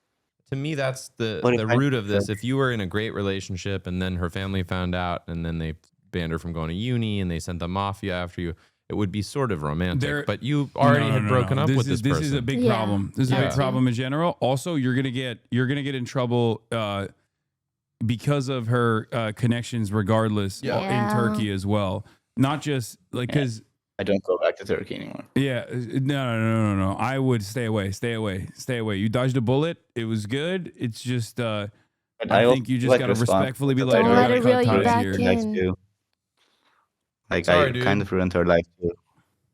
You got a lot of empathy So- for her. That's sad. Yeah, I super understand. You know, I hope she is able to, you know, get herself out of these fucked up situations. But doesn't. Yeah, No, definitely the- not your the- fault. Is it not my responsibility to like No. You had to run away from the country you were in. No, I don't think it's your responsibility at all. That's crazy. I Especially also considering the entanglement that is associated with this. For your own personal safety, I would 100% stay away. you might feel Okay.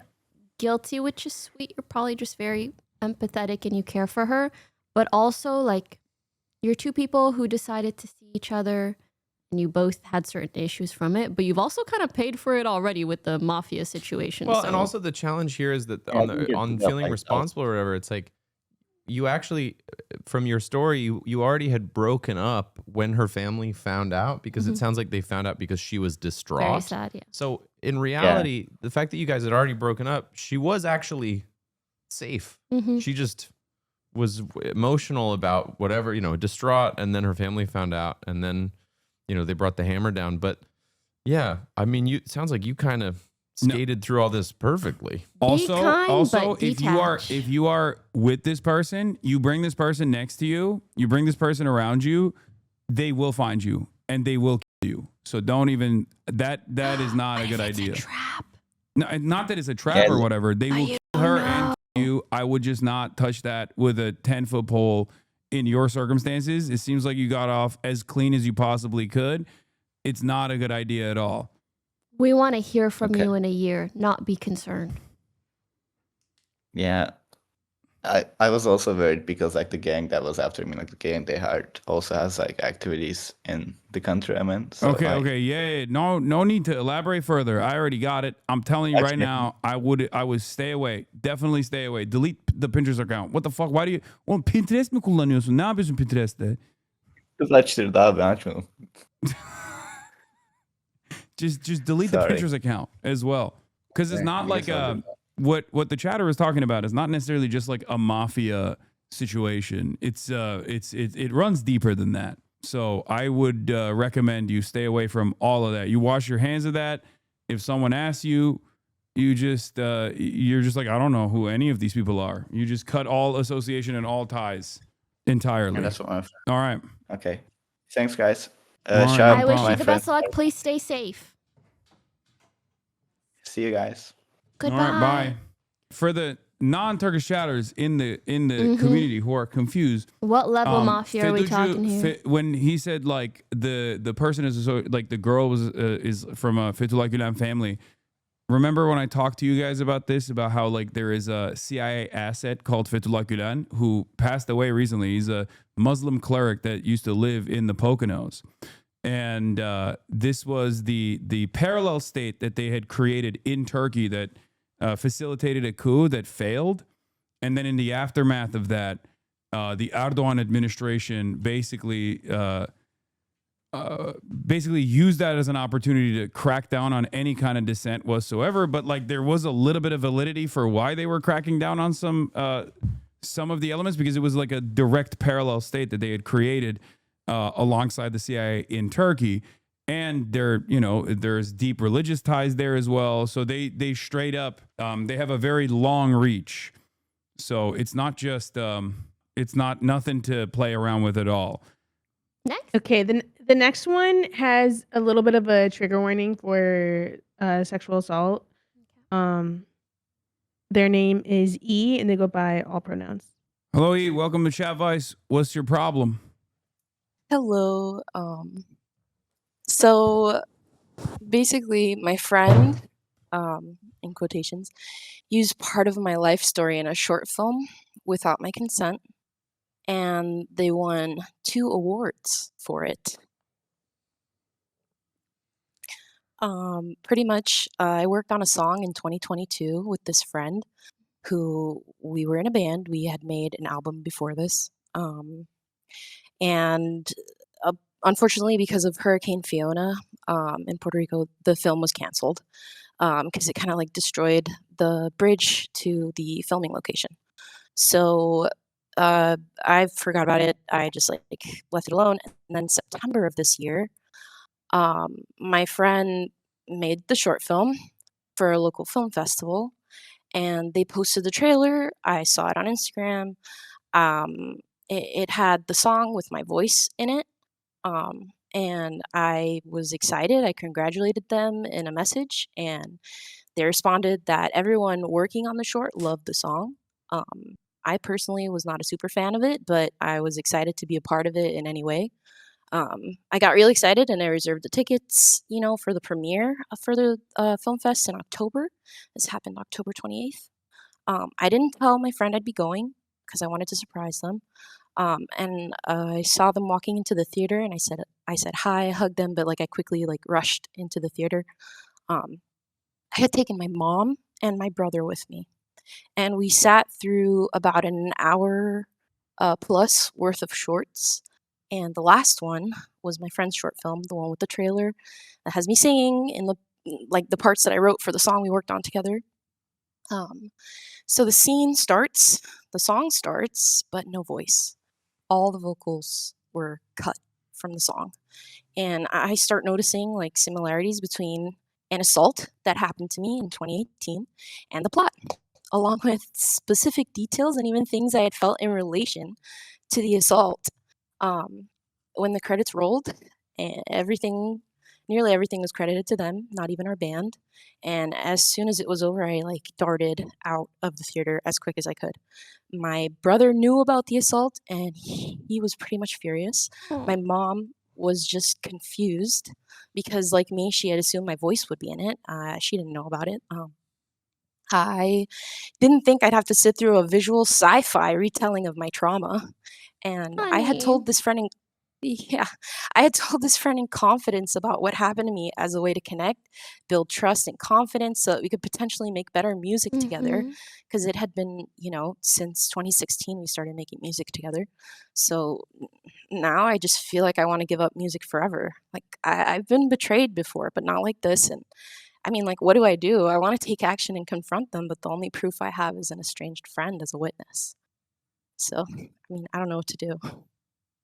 For starters, I'm so sorry you experienced that you had to sit through this visual retelling that you didn't consent to of something so terrible that you went through. I can't imagine. Like it sends shivers down my spine. I'm really, really sorry you went through that. Have you spoken to them at all since then, beforehand? Was this something you thought that they were capable of doing? Did it just come as a complete shock? Because I cannot fathom someone doing that without taking you into consideration, even in some small way. Or maybe was this a little intentional on their end, hence why they cut you out so that you would, like, from the song, so that you would have no say? I don't know if you cut out. I'm not sure if I heard everything. I just heard like if I had to say. So pretty much, I didn't think that they were capable of taking intimate details about something I had said and writing, a whole entire short film.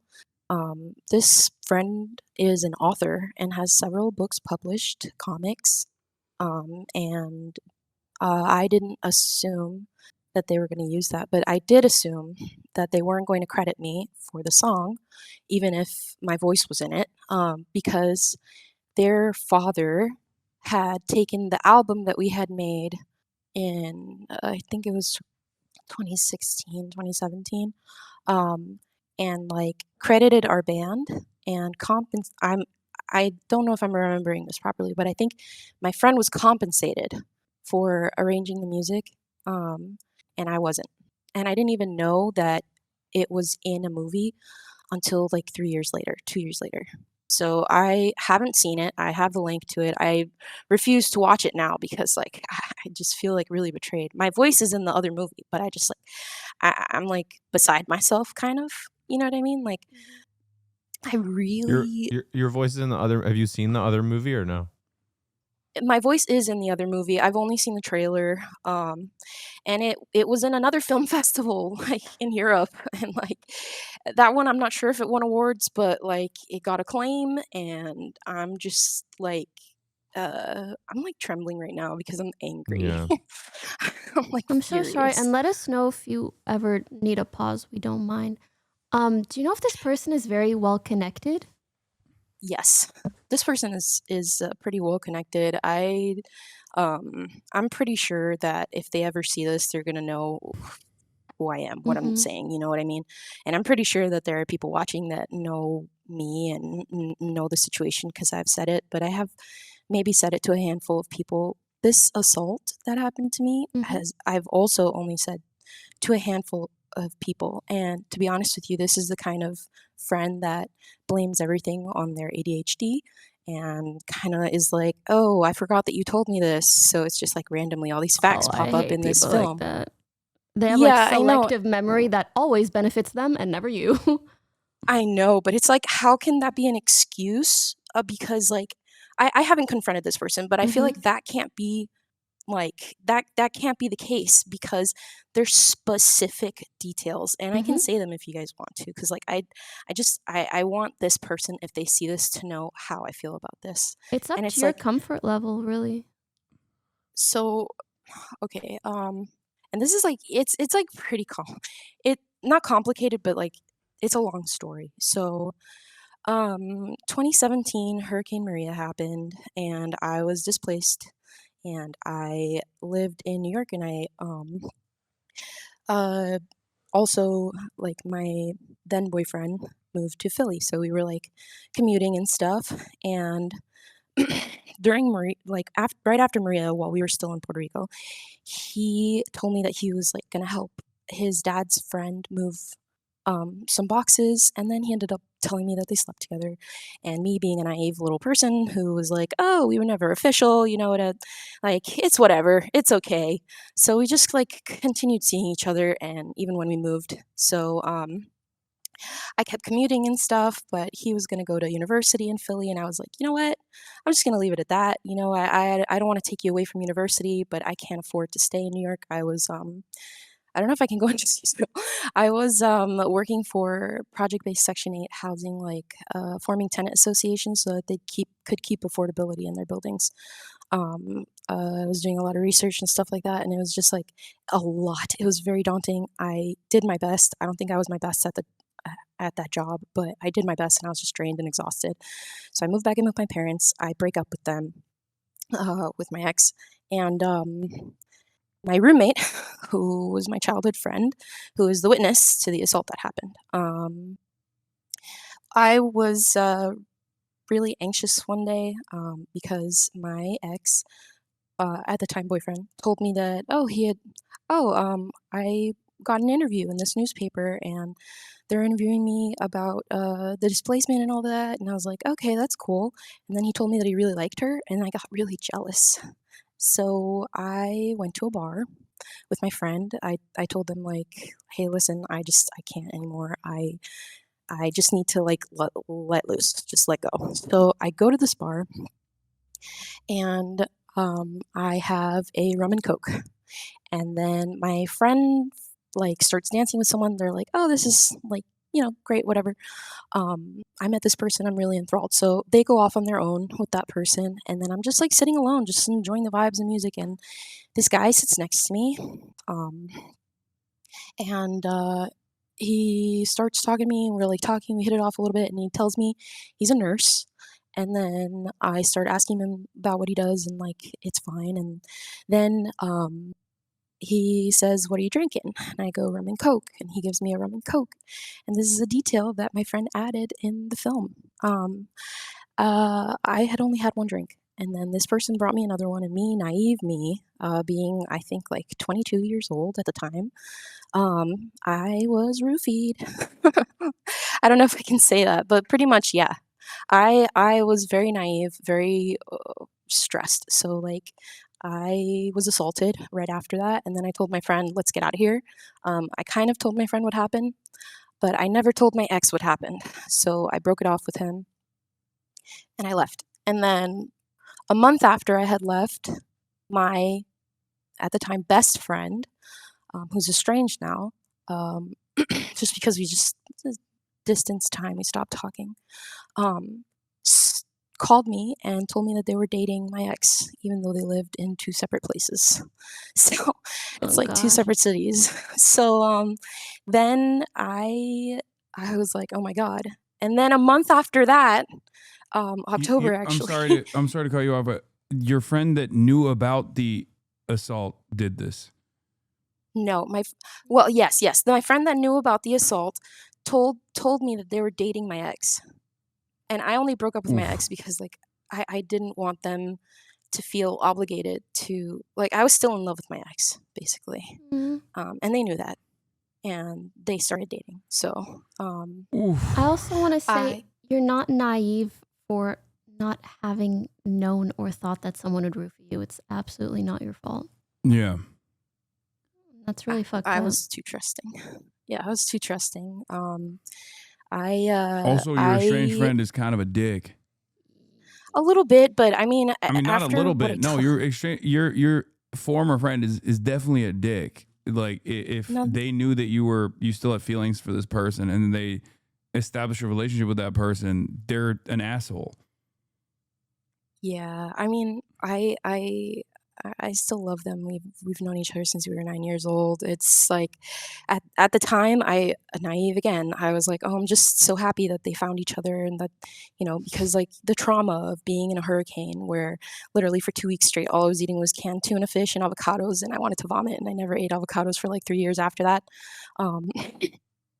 Basically, like, I understood like the trauma that we all went through together. So it was like, I guess whatever, it's fine, be happy. But like, that's very sweet of you, but do be mindful of how much people consider you versus how much you consider them. Yeah, I think I probably consider people more than I should. But like a month after that, not even a month, I want to say October, basically, he gets hit by a truck on his way to work, and he passes away in the hospital the next morning. God. Wait, your ex-boyfriend did? Yes. Oh my God. Did she it wasn't a follow hit and all run, of this thank in God. the movie too? No. Okay. But what I'm trying to say is that the grief of that, I was grieving really, really hard. So like 7 months later, I'm back in Puerto Rico for my brother's graduation, and my friend who made the short film is a tattoo artist, and he goes, "Oh, why don't you like I need people to tattoo. You want me to test on you?" And I was like, "You know what? I have a grief that I need to get over. Sure." So he tattooed me on my side. And basically, like, the only tattoo I have, it's really painful. And then like basically like this friend that did this intimate thing on me, that tattooed me to hide this grief, basically like betrays me in this way that I just like can't comprehend. It's like I'm so frustrated. Thank you for sharing, and I hope maybe it made you feel a little bit better to share all of that. I do want to say in regards to the movie, when you spoke about it, or the short film, I was a little bit concerned because the fact that she took you out of the song the fact that they took you out of the song makes me worried that they consulted with a lawyer to figure out what they could and couldn't do without you going after them. So if you have the means to, I also think speaking to a lawyer about this would be good, and not just asking like, hey, can I go after them? Because that's very, very complicated. But frankly, if anything, asking what can I or can I not speak about publicly, and talk to them, the person who did this to you, and tell them how fucked up it was that they did this to you. And however that conversation goes also informs what you can do to feel better in this situation where, frankly, you were treated very poorly. Yeah, lawyer, therapy, and then closure in that order. Or lawyer, closure, and therapy. Yeah, last night I actually went to group therapy for it. So, I mean, Oh, I feel a little bit good. better, but I'm frustrated on like what to do because like this friend is a new parent. They have a new kid, and I really don't want to like fuck up their life. And the like, one who made the short. Yes, the one who made the short. Why are And you also still it's calling like- him a friend? Yeah. One, that's not your friend, honey. Two, I know. Even if they have a kid or 10, that doesn't really excuse them being so shitty to you. And also, like, I mean, this is a different, separate tangent, but you know, the idea of folding somebody that you know's personal experience into your, you know, fictional work, not unheard of, but the idea that they didn't without say talking to you, it is "Hey, crazy. You know, I was very moved by this. I want to use some elements of this in a thing. I'll keep it vague. I won't make it your like the idea that they wouldn't communicate these things. Even aside from that, the idea that they wouldn't communicate to you, hey, heads up, your voice for you know whatever. I think you're totally right about the legal ramifications. I think that's super smart and true.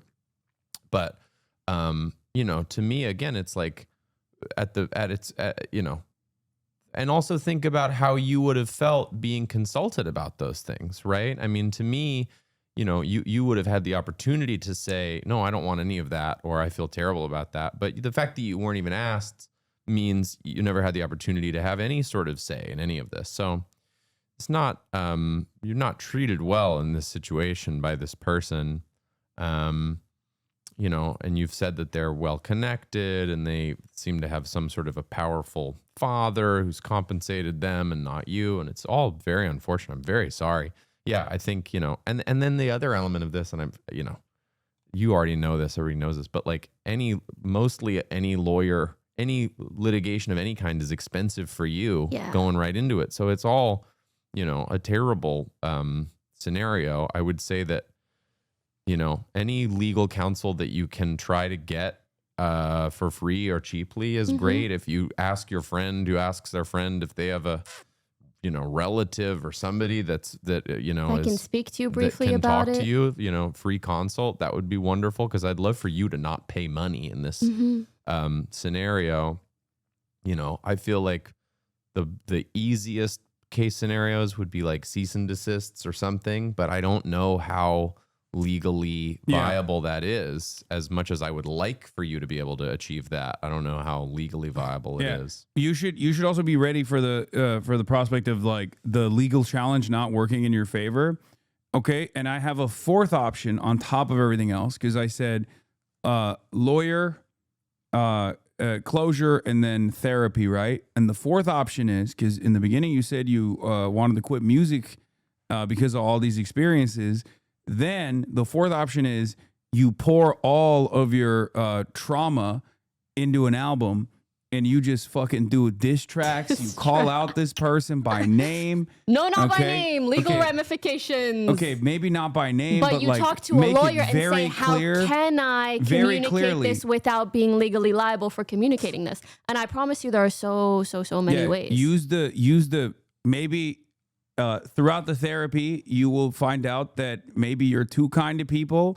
And then after that, you'll go on your revenge arc, and then you'll dump that revenge and the feeling of vengeance into your art.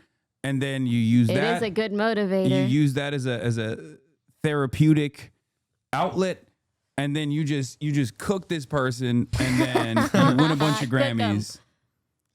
And we'll be there. And Finneas will be there, and he'll be like, "Oh my God!" Like I'll be crying. This is I met this person. I met this person online. Yeah, I would. Yeah, if there's any really good advice I would give you, it would be don't stop making music. You know, you've got this big thing that has impacted your life, and it's terrible. But sometimes that's where the best art comes from. Yeah, stopping doing, and I also, you know, you don't have to put it out or whatever, but making the thing that you like to do privately, even though you've been burned, you know, keep doing the thing you're passionate about. If you could snap your fingers, obviously none of it would have happened, but if you could snap your fingers now and something were to happen, you know, what would that be in a fantasy world? Would the film be unviewable for, you know, anybody? Would it be scrubbed? Would you get a recognition for it? Yeah. Would you get financially compensated? What would be the thing that would make you sleep best at night now? And when you speak to a lawyer, specifically speak to that aspect, because sometimes it's not money. Sometimes, unfortunately, it might be an apology, but you might not get that. I have a feeling that if you speak to this person, they will be very careful not to say anything so that Admission they're not. Of guilt. Yes, exactly. I fear they'll really avoid that, which then avoids you getting closure. But I'm sure there's maybe something else, whether it's allowing yourself to talk about the experience publicly so other people can put 2 and 2 together. It's really up to so you. much of this chat right now is so kind of like sue, lawyer. It's not that easy. It's sadly. just so expensive for the person trying to take legal action, and then law is so murky and complicated, and it's like the double whammy of spending a bunch of money and then not achieving what you're hoping to achieve is the challenge here to me. It's like On top of that, I don't think it would be fun to keep digging up your trauma, really. Exactly. And unfortunately, that happens a lot in any legal complications. I mean, no, go ahead. Sorry, I mean, like when Finneas was saying about like if I could snap my fingers and what I would want. To be honest with you, it's like I was literally telling my brother on the way here that like to my house, sorry, that basically like I would turn back the clock and have him say, "Hey, I want to use your story in this thing. Can I use it?" And you'd say no. Yes. No, I would say yes. I really don't care that he used it. I care that he didn't ask you. Care that he didn't tell me anything. That he didn't communicate. That's all I care about is that like he didn't ask you. And not even afterward. It's been weeks. It's been a month, basically 1 month since I saw it. Listen, yeah, like sorry to cut you off, but to me sorry. To me that answer, and I find it very moving that you feel that way. And to me that answer is sort of best case scenario, because it's the thing that you'd be the most likely to get is that you could say that to him truthfully and honestly and say, "Hey, if you had asked me to use this, material and experience, if you'd asked me, I would have said yes to you, and you didn't give me the opportunity to do that. And that makes me feel terrible." And that, to me, that would, that would be stunning to say to a person, and would hopefully, if they're a decent person at all, would lead them to go, "Wow, I'm so sorry." That's what I was going to say. Like how they respond to that will be very, very telling of their character and whether or not But they've already is fucked any her over. friendship No, there. I don't. No, some people are really that clueless. You really don't know, especially if they haven't they're afraid, experienced right? that level of trauma as well. Or they're like, "Oh, I'd rather ask for forgiveness than permission." Well, and to me, yes, exactly. Yeah. And to me, the reason behind not asking you in the first place is a fear that you would say no, which is a terrible reason not to ask you. But I think for you to say to them, "That's so stupid of you," I would have said yes. Yeah. I would have said yes. All I want is to be considered and cared for. And I told you a thing that I have not told many people in my life that was a incredibly personal, traumatic event. And again, you've failed to give me the opportunity to say yes to you, to consent to this. I was going to say, I think that's kind of the through line, explaining to them like, "Hey, what you did, I didn't consent to, just like the trauma that you retold on my behalf." The reason why I keep stressing the fact that this person fucked you over, though, is because like they definitely did. Even if they were they nice apologize, to you, probably and not if they were someone to have in if they your were life, apologetic yeah. in this circumstance, that could just simply be them being apologetic in the circumstance because they did get your consent. But the very fact that they violated your consent initially to tell your story like this and even cut you out, and also from the song, and also on top of that, previously having their dad. She's never going to feel the way about that person that she did before. It's really just about the sort of actionable. Like you're right. Of course, just saying, you're right. Be careful and don't. But they're going to be careful. There's no way. Yeah. I don't know. I feel like she's no way that they're gonna be like, "It's all good, baby." I feel like she's too trusting. Do these have like nicotine on them or anything? Well, regular. Just making sure. Well, if they make the movie that was canceled, I wouldn't say no if they asked me to make music for it, because then I would know that I'm being compensated and also credited. I assume you want to protect your anonymity on this stream, right? Yes. Okay, cool. I'm curious on a personal level to hear your music. Maybe your moderator or somebody can privately. I won't air it out. I don't want to, jeopardize your anonymity. But He's gonna blast it on That's so TikTok. sweet. well, I'm just W. excited to hear your music. So that's what I wanted to bring up here, because I don't want you to. Yeah, I don't want you to. Whatever. I feel like you're exposing yourself. But if you're making art, I'd love to hear it. To tag on to that, if you don't get emotional closure through this person, you really might, by instances like this, where like sharing your story in a way that is protected, you can meet other people who share similar interests. And I feel like that can be sometimes more healing than trying to look for it from the person who hurt us. You know what I mean? Yeah, 100%. I wish you the best of luck. Thank you. I'll get you guys I will get- connected. I'll get their links from them and I'll send it to Hasan. All right. You're Thank you for litigious. coming You have a on. law- you have a law degree or something like that? No, I've just been online a very long time. The next one is a Hascord relationship, actually. Oh, Wow. no. Do you know what that means? It's my Discord. I don't know what it means. Because I feel like, But is it a relationship by the way, with this is people a sign in of the me Discord? thinking you're Yes. normal. I think most people don't know what Discord is actually. So a Hascord relationship, I'm very excited. I'm not on Discord, so I'm only Well, aware you are by right now. proxy. This is being done through I the understand. Discord I'm just server. saying I'm not. Yeah. I don't have an account here. An active user. Who are you, Chatter? And what's your problem? Welcome to Chadvice. My username is King Deckle. I go by he, him. Basically, my situation is that this is true, I met my girlfriend on Hascord. Go on. And so what happened was I said something about the city I live in. She mentioned that she was moving into the same metro area. We keep talking. We move our conversation to DMs.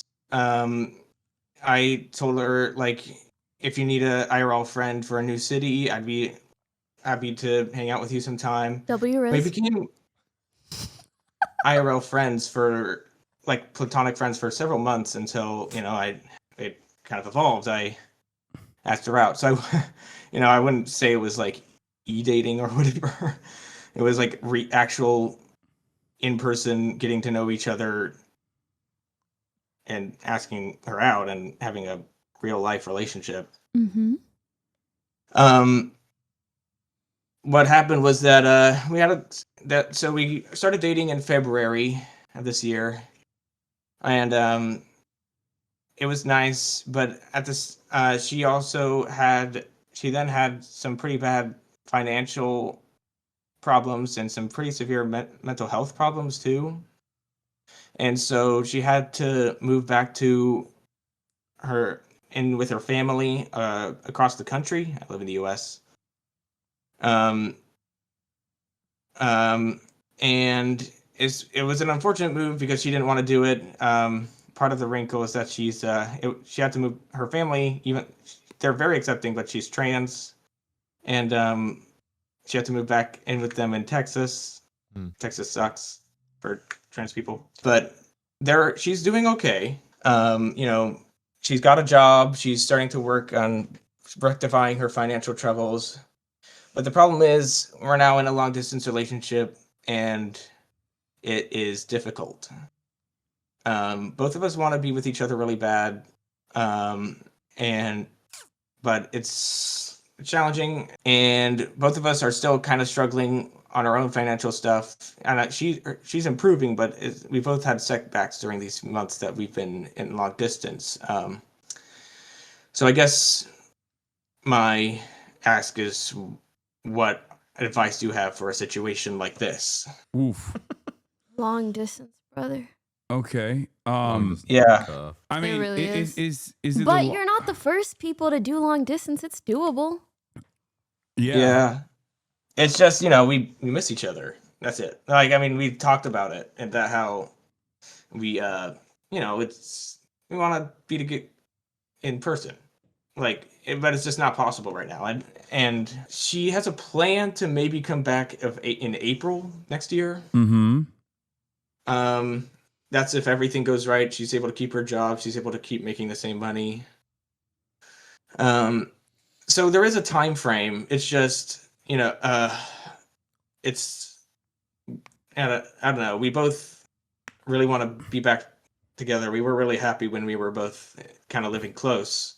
Can you Close-ish. travel to Texas? Like, or are you also I actually limited? did travel to Texas like a month ago to see her. And we actually had some fun for a couple days.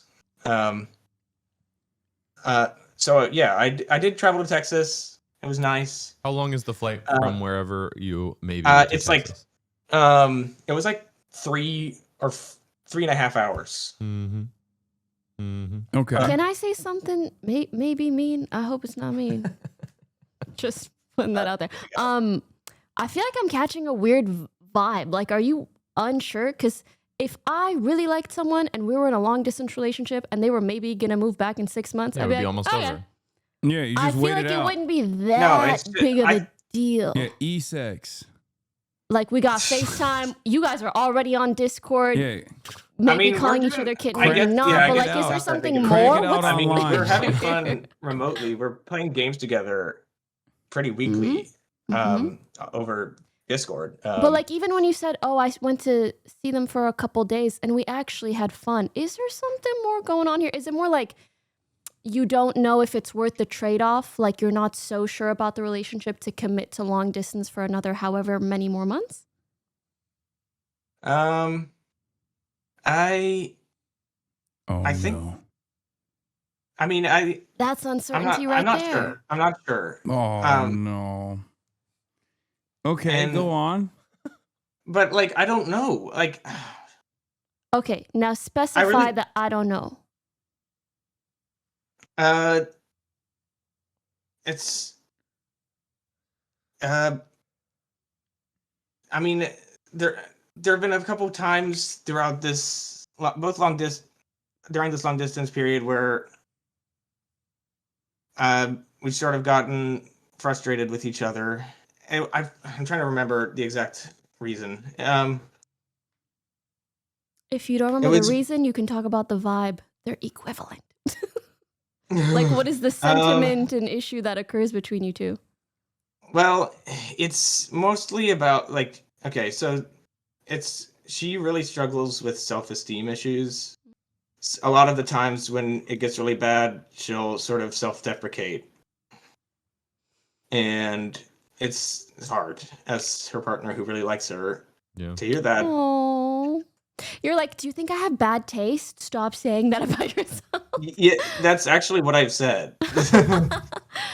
And she feels like because she had to move, it's put a stress, like she's been a burden on me, and I don't really feel the same. But so where is your uncertainty coming from if you don't feel the same? I really hope she's able to, like, I guess my uncertainty is with whether she's able to take care of herself, I guess. Try to take care of herself in what way? Like, work through her Mentally. insecurities. I think he's saying. Yeah, and she's in therapy. He wants her to work through her insecurities. Okay, but again, can I be mean for a second? Everybody has insecurities. Is this an insecurity that like directly impacts your life, or is she like, I think I'm not cute today? Like, that's not really a big deal. So what is it really? It's like she said, like she thinks like I should find someone better. Now, do you feel the same way? Yeah, you do. Are you starting to believe her? I mean, no. I respect you, man, but that's a very uncertain. I'm not gonna be mean, but I'm gonna be blunt. Have you dated a trans person before? Yes. You have. Okay. Yes.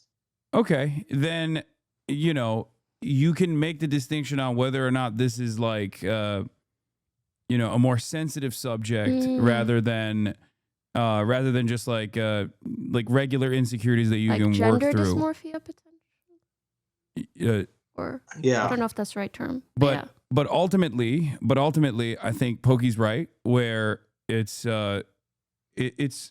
You should be helpful and if you love this person, you should help her work through her insecurities. But the fact that you have some concerns kind of makes me feel like you might have you have some additional hangups that this long distance. How long did you date before this person moved away? About 6 or 7 months. And then they moved away how many months ago? Like 2 months ago. Like Okay. in September. I mean, was it pretty much great until they moved away, or was it fraught? It's okay if it's fraught. It was a little fraught. And then the long distance is making it more fraught. I mean, I've been in some long distance relationships. I find them really hard. I mean, like, you know, and you need to be sure to overcome an obstacle like that. Yeah, you're what's so fun about sharing a life with somebody is all the stuff you do that they're a part of, and you know, whatever that means, even if that's as simple as hanging out at each other's apartments, or if that's going to see a movie together or taking a walk around together. It's all this shared experience, and then you distill that down into like a 10-minute phone call every day. It's very hard, and you have separate friends and they have separate friends. I find it very hard. But I do feel like what really helps long distance relationships from my experience is having a goal. Yeah. So if you know she might be back in 6 months, I feel like it should be okay. So I feel like the issue is deeper than the long distance. All right. I guess I'll have to work on that and figure out what that is or something. Thank you for the advice. Oh, it's all good. I really hope none of what I said was mean. If anything, I think this might have been a good opportunity for you to realize that there's more, and maybe that you haven't expressed that enough, whether it's to yourself or to anyone else. So I'd maybe consult a trusted friend and do it in a way where like you're really not holding back. Who will listen to me, and I also talk about it with my therapist. Oh, that's good. Well, listen, you'll figure it out, and maybe this is the pragmatic part of me, but honestly, worst case, you could also say, hey, let's get back together in April. Yes, exactly that. Like, if this is meant to be, let's see each other in April. I But think for she now, was gonna move back just for him, though. Oh, I is that know. true? I don't think so. I feel like she probably doesn't want to. I'll just say I be live in a Texas. blue state that's a lot more friendly. Yeah, exactly. So I feel like she'd want to be there either way. Okay. Yes, we actually had that conversation where she would move back up here, whether or not. Oh, okay.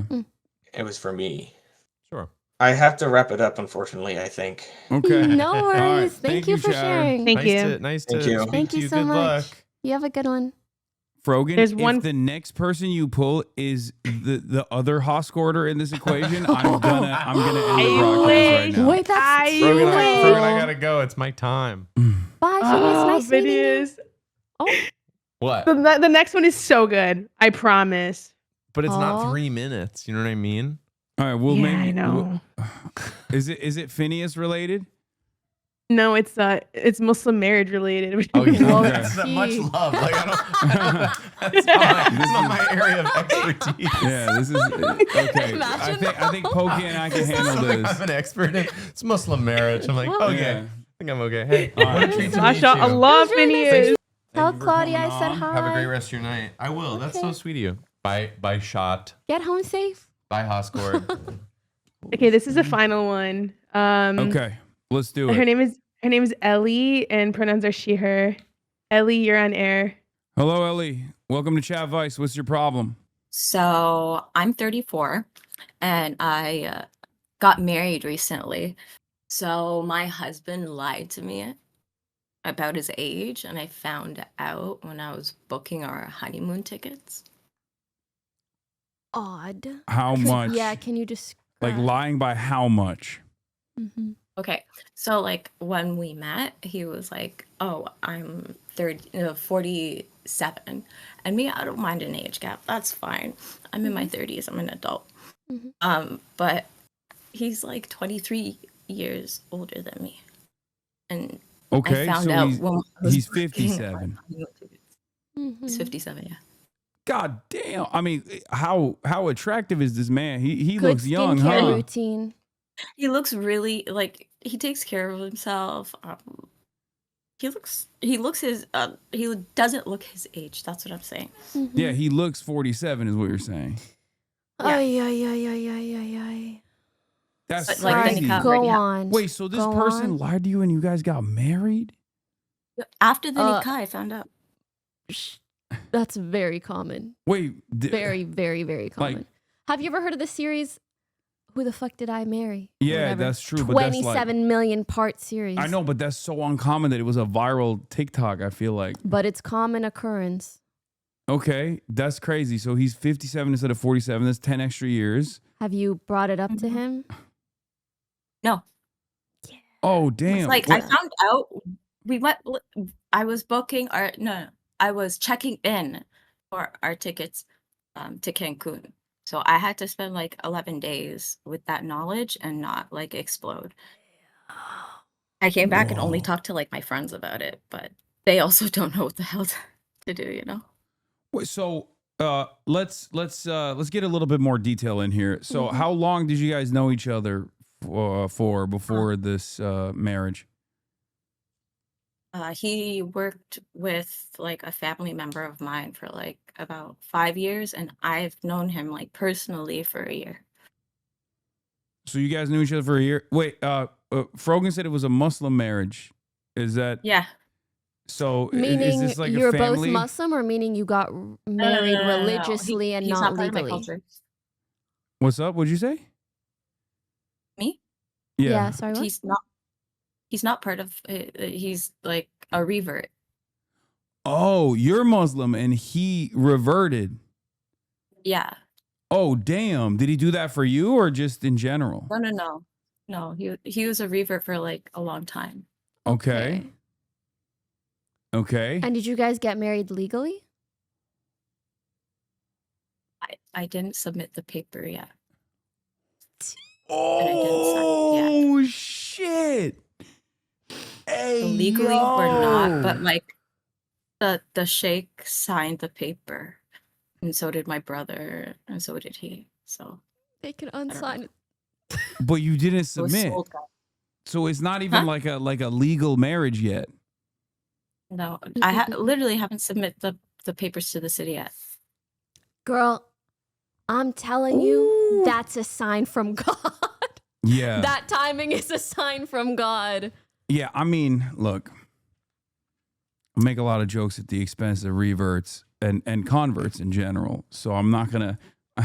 I am a little biased here. I'm gonna be honest, but like, what are the qualities of this person over the course of the year that like led you into falling in love with this person, or assuming that you could live the rest of your life with this person, and have they changed dramatically now that this like major, like if he had told you he was 57 from the jump and not 47, like would this have been a major deal breaker? Because the fact that he lied is already 100%. A deal breaker in and of itself. Oh, the other aspect would have been a deal breaker too. Yeah. I set like I was on a specific dating website and I set parameters to like my age. So 47, no 48. Oh. If I wanted older, I would have set the parameters older. No, for sure. Okay. Yeah. You gotta. Yeah, don't submit that paper is what I would say. I'm gonna be honest. How are you feeling about it? My super religious cousin was like, that's a reason that you could just go to a sheikh and you'd be divorced. True. Okay, for starters, you did nothing wrong. You're all good. I'm trying to figure out but it's what embarrassing. Not on your end, okay? It's embarrassing on his end. Yeah, for For sure. being a big fat fucking liar. Sorry, I don't know what happened. The And also- filter and- off. Phineas is gone. And also, embarrassment doesn't mean that you just like white knuckle through this thing for, however many years. Would you rather have a moment of embarrassment or a life Yeah. time? How are you feeling about it? Like, do you want to stay with them? Do you feel like you're done? I don't think she does. I just want to make sure before I lead you astray or anything. Before she goes extra hard. Yeah. So hard. Oh, that's very understandable. And I'm really sorry because that is a huge deception, and lies like that suck because it makes you think, okay, if you can lie about your age for this long and to this degree, even past the day that we get married, what else can you lie about? That's really the worst part. In my head, I was just wondering, how didn't he catch on that I know? Wait, sorry. How do you know that he knows? I had to check us in, so he gave me his passport. Oh, like, has he caught on that you know, or you know that he knows that you know? No, he doesn't know that I know that. Oh, But I what was see. he thinking? Like, was he just like, oh, she's bad at math? Like, what the fuck? Or not thinking. Yeah, maybe he was like, oh, maybe he was like, I already bagged her. I don't need to lie anymore.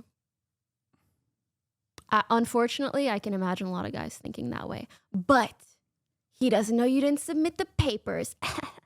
But like, would you be, if this is a major misunderstanding somehow and you confront him with this information and he's like, oh, there was like issue with the paperwork initially. I don't think that's the case here, but like, I would typoed 4 instead of 5. would that be like, would that make up for it? Where you'd be like, oh, okay, good. Like we're down. We're still, we're still in it then. Like he's perfect if he's 47, but if he's 57, he's out is the question I have for you.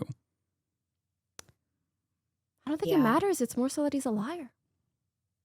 57, 47. He probably gonna be lying till he's 6, 7, 8, sorry, and older.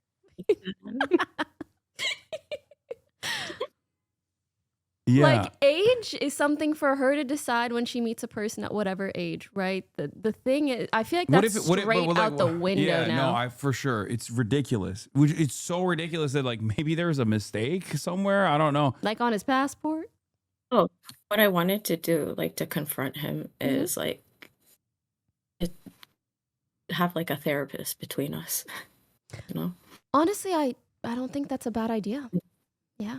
Just be like, yo, are you lying? Because what if he lies then in front of the therapist? Have his passport ready. Yeah, did you take a pic of the passport? You should take a photo of it, yeah. I think you should document everything, yeah. That's good. Mm-hmm. Okay, so throw him a birthday party with his family. True, that's a good call. That's actually kind of not a bad idea. It's in February. I could wait. And then, oh my God. Okay, that's I sinister. don't wish you 2-3 months of don't lock that resentment being pent especially up. without like putting in the paperwork. He's gonna be like, oh, are we married or what? The easy part is that we don't live with each other right now. Pardon? The easy part is that we don't live with each other right now. Good, thank God. Okay. He lives in a different city. I do unfortunately feel like it might have been a situation where he was just trying to get to the finish line and then figured you would accept him regardless afterwards. And the thing is, you sound really kind. You maybe would have accepted him, but the issue, again, at this point is not the age. It's the fact that he could lie to you about something like that for so long. Yeah. Yeah, I think is completely unacceptable. Okay, here's an alternative. He's already 57. Does he make a lot of money? You just wait it through. Okay? He's going to take a wrong step going up the stairs in about like 5 years. Is this? I've heard a great saying in Islam. He runs marathons. Your money's my money, He runs my money's marathons? my money. Fuck. Okay, no, you got to get out, girl. That dude's going to like live he's forever. living till 100? Damn. He takes vitamins. He's trying to live. Oh no! He takes vitamins. No, he's not going out anytime soon. Okay, No. never mind. What is the sign of? Like from God, I didn't even sign the papers. Okay, that's good. That's good. You should. Yeah, you should consult your friends about the situation, get some feedback from them. But I assume that they're going to give you the same feedback, including you said your religious cousin is. I mean, it's not a valid even. It's not even like a valid Islamic marriage, right? No, if he lied in the process, like it's already invalid regardless. Like, yeah, it's very messed up. Yeah. So you're good. Yeah. See, there's a Pakistani Mango says, as a Muslim, this is not a valid marriage. Lying on marriage nikah is haram. Mm-hmm. So, I feel like you already know what you want to do and how you want to go about it. So I'm curious if there's anything else you feel kind of hung up on. is the birthday wrong on the legal paperwork for the marriage certificate? Is the birthday wrong? No. Yeah, is his birthday wrong on there? No, I did that after I checked this in. Oh, so you put his right birthday on there? Yeah, and I made him sign it at the bottom, and I was like, I'm just gonna hold on to this. Yeah, I don't know what this guy was thinking. Yeah, I think Pokey's right. He was just like, all right, we locked it down. It's good. She can't say no after this. Yeah. Okay, Frogan wants to ask a question. Dumb. I'm not gonna lie. Sorry. Yeah. Oh no. I say leave his ass. That's all I'm gonna say. Don't ask me for advice. Oh, okay. I thought you wanted to ask a question. You said I'm gonna. No. After. Okay. All right. Yeah. No. I think we're united in our advice. You got to leave his ass. Oh yeah. Sorry. Is there anything else you feel kind of hung up on? No. Can I ask you? Wait. You I must need be more. a lot too emotionally I want to ask a couple more questions. Like, so what if he put the wrong age in the dating app? Like, has he ever like talked about age? Have you guys ever talked about age? Has he doubled down on the 47? Yeah, like has he ever just been like, he did.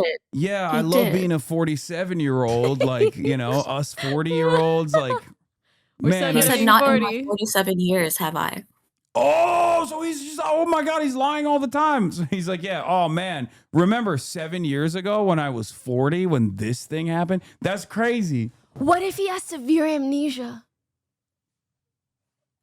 I don't know. I mean, I think that's fucked. That's terrible. That's so crazy. I'm glad. Look, Kismet, you found out and you didn't like finalize the paperwork, so that's Kismet, right? Like you're good. You know, use this to your advantage. If I don't submit in 90 days, then it's not valid in our city.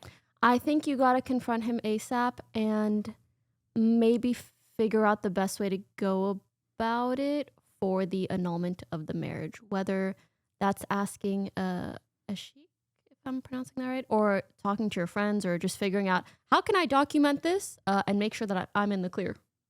It's not your fault. You don't deserve this. And trust, this is a sign God's telling you, no, another one. Yeah. Another one. And then next time we go back to the app, you do the age stuff, you can just like ask again and even, find different. Oh, you're not going back to the app? You think I'm going back after this? Give her some time. Okay, hey, maybe not the app. After some time. Maybe not the app. Okay. After some time on date like 5, you say, could I check your passport? Just wondering. Yeah, Austin asks is a good question. Ask him about historical events that happened when he was a teenager and see how prepared he is. You know a little bit too much about World War whatever. Yeah, we need to check in with you on a future Chadvice chatter. Next time, you got to give us updates on what happened, what took place. Okay. Ask him how he felt during 9/11. Where he was during 9/11. And then quickly be like, were you in high school? Were you in high school or age. college? This was a lovely conversation. Thank you for sharing with us. Hopefully we were helpful. And wish you the best. We're gonna hear from you hopefully in the future with a much better update. I hope so too. Hopefully. All right. Can what I were ask you a gonna question? say, Morgan? Should I refollow this guy that ghosted me on Instagram? But hear me out. Fuck. He ghosted. So I started talking to him a year ago, and it was honestly when I got banned for 30 days. I was really bored, and I went on dating apps because I had nothing else to do. And I met this guy like right before, and then he said he saw me on the front page of Reddit. It saw the things I said, and he said I was funny. Okay. But like we talked a lot. We talked for like almost 2 months, and we'd play Call of Duty together. And the night before I started streaming again, he's like, "Good luck, you're gonna kill it." And then he never talked to me ever again. And I was like, "Okay, T." Well, he's a Redditor. Then a week. Drop his ass. The fuck are But you he was doing? also he was 6'7". He was so tall. He was a basketball player. Whatever. And then Still a Redditor. a week later, still ghosted you. Age ready, week whatever. later- He ghosted you. Wait, did I he know. like ghost you? Yeah, he just like stopped talking to me, but he like still followed me on Instagram. And then a week later, Was he it hard like launched a casual? We talked, and one day we kind of didn't, or like he refused to answer you, and it was weird. It was weird, and I like I sent like a Well, I was like hard-headed low key, but then I like a couple days after he didn't talk to me. We usually talk like all day, every day. I was like, "Hey, like, how are you?" And I got no response. And then a week later, he hard launched a whole ass girlfriend. What are you Morgan? Girl, not only do I unfollow, block, I tell the government. No, I'm kidding. I tell the girlfriend, potentially. That's a little too... I thought about it. But... Thought about it, do it. No, but then I was like, I got over it. But then like lately he's been coming up as a person I may know on Instagram. I'm like, oh my God, like he's definitely creeping me. So I should follow him again. No. What are you doing? This is what I mean by the market is so bad for us to even be considering these things. What are you saying and doing? That's insane. No, for your own sanity. For my own sanity, girl, don't do it. Think of me. That's crazy. That's not even a question. This is Poki will be disappointed. This is not even Chadvice. This is just like the most normal advice. No. No, find another. Go watch a basketball game and pick another 6'7" guy. They're not that easy to find. Yeah, regardless. It's gonna be okay.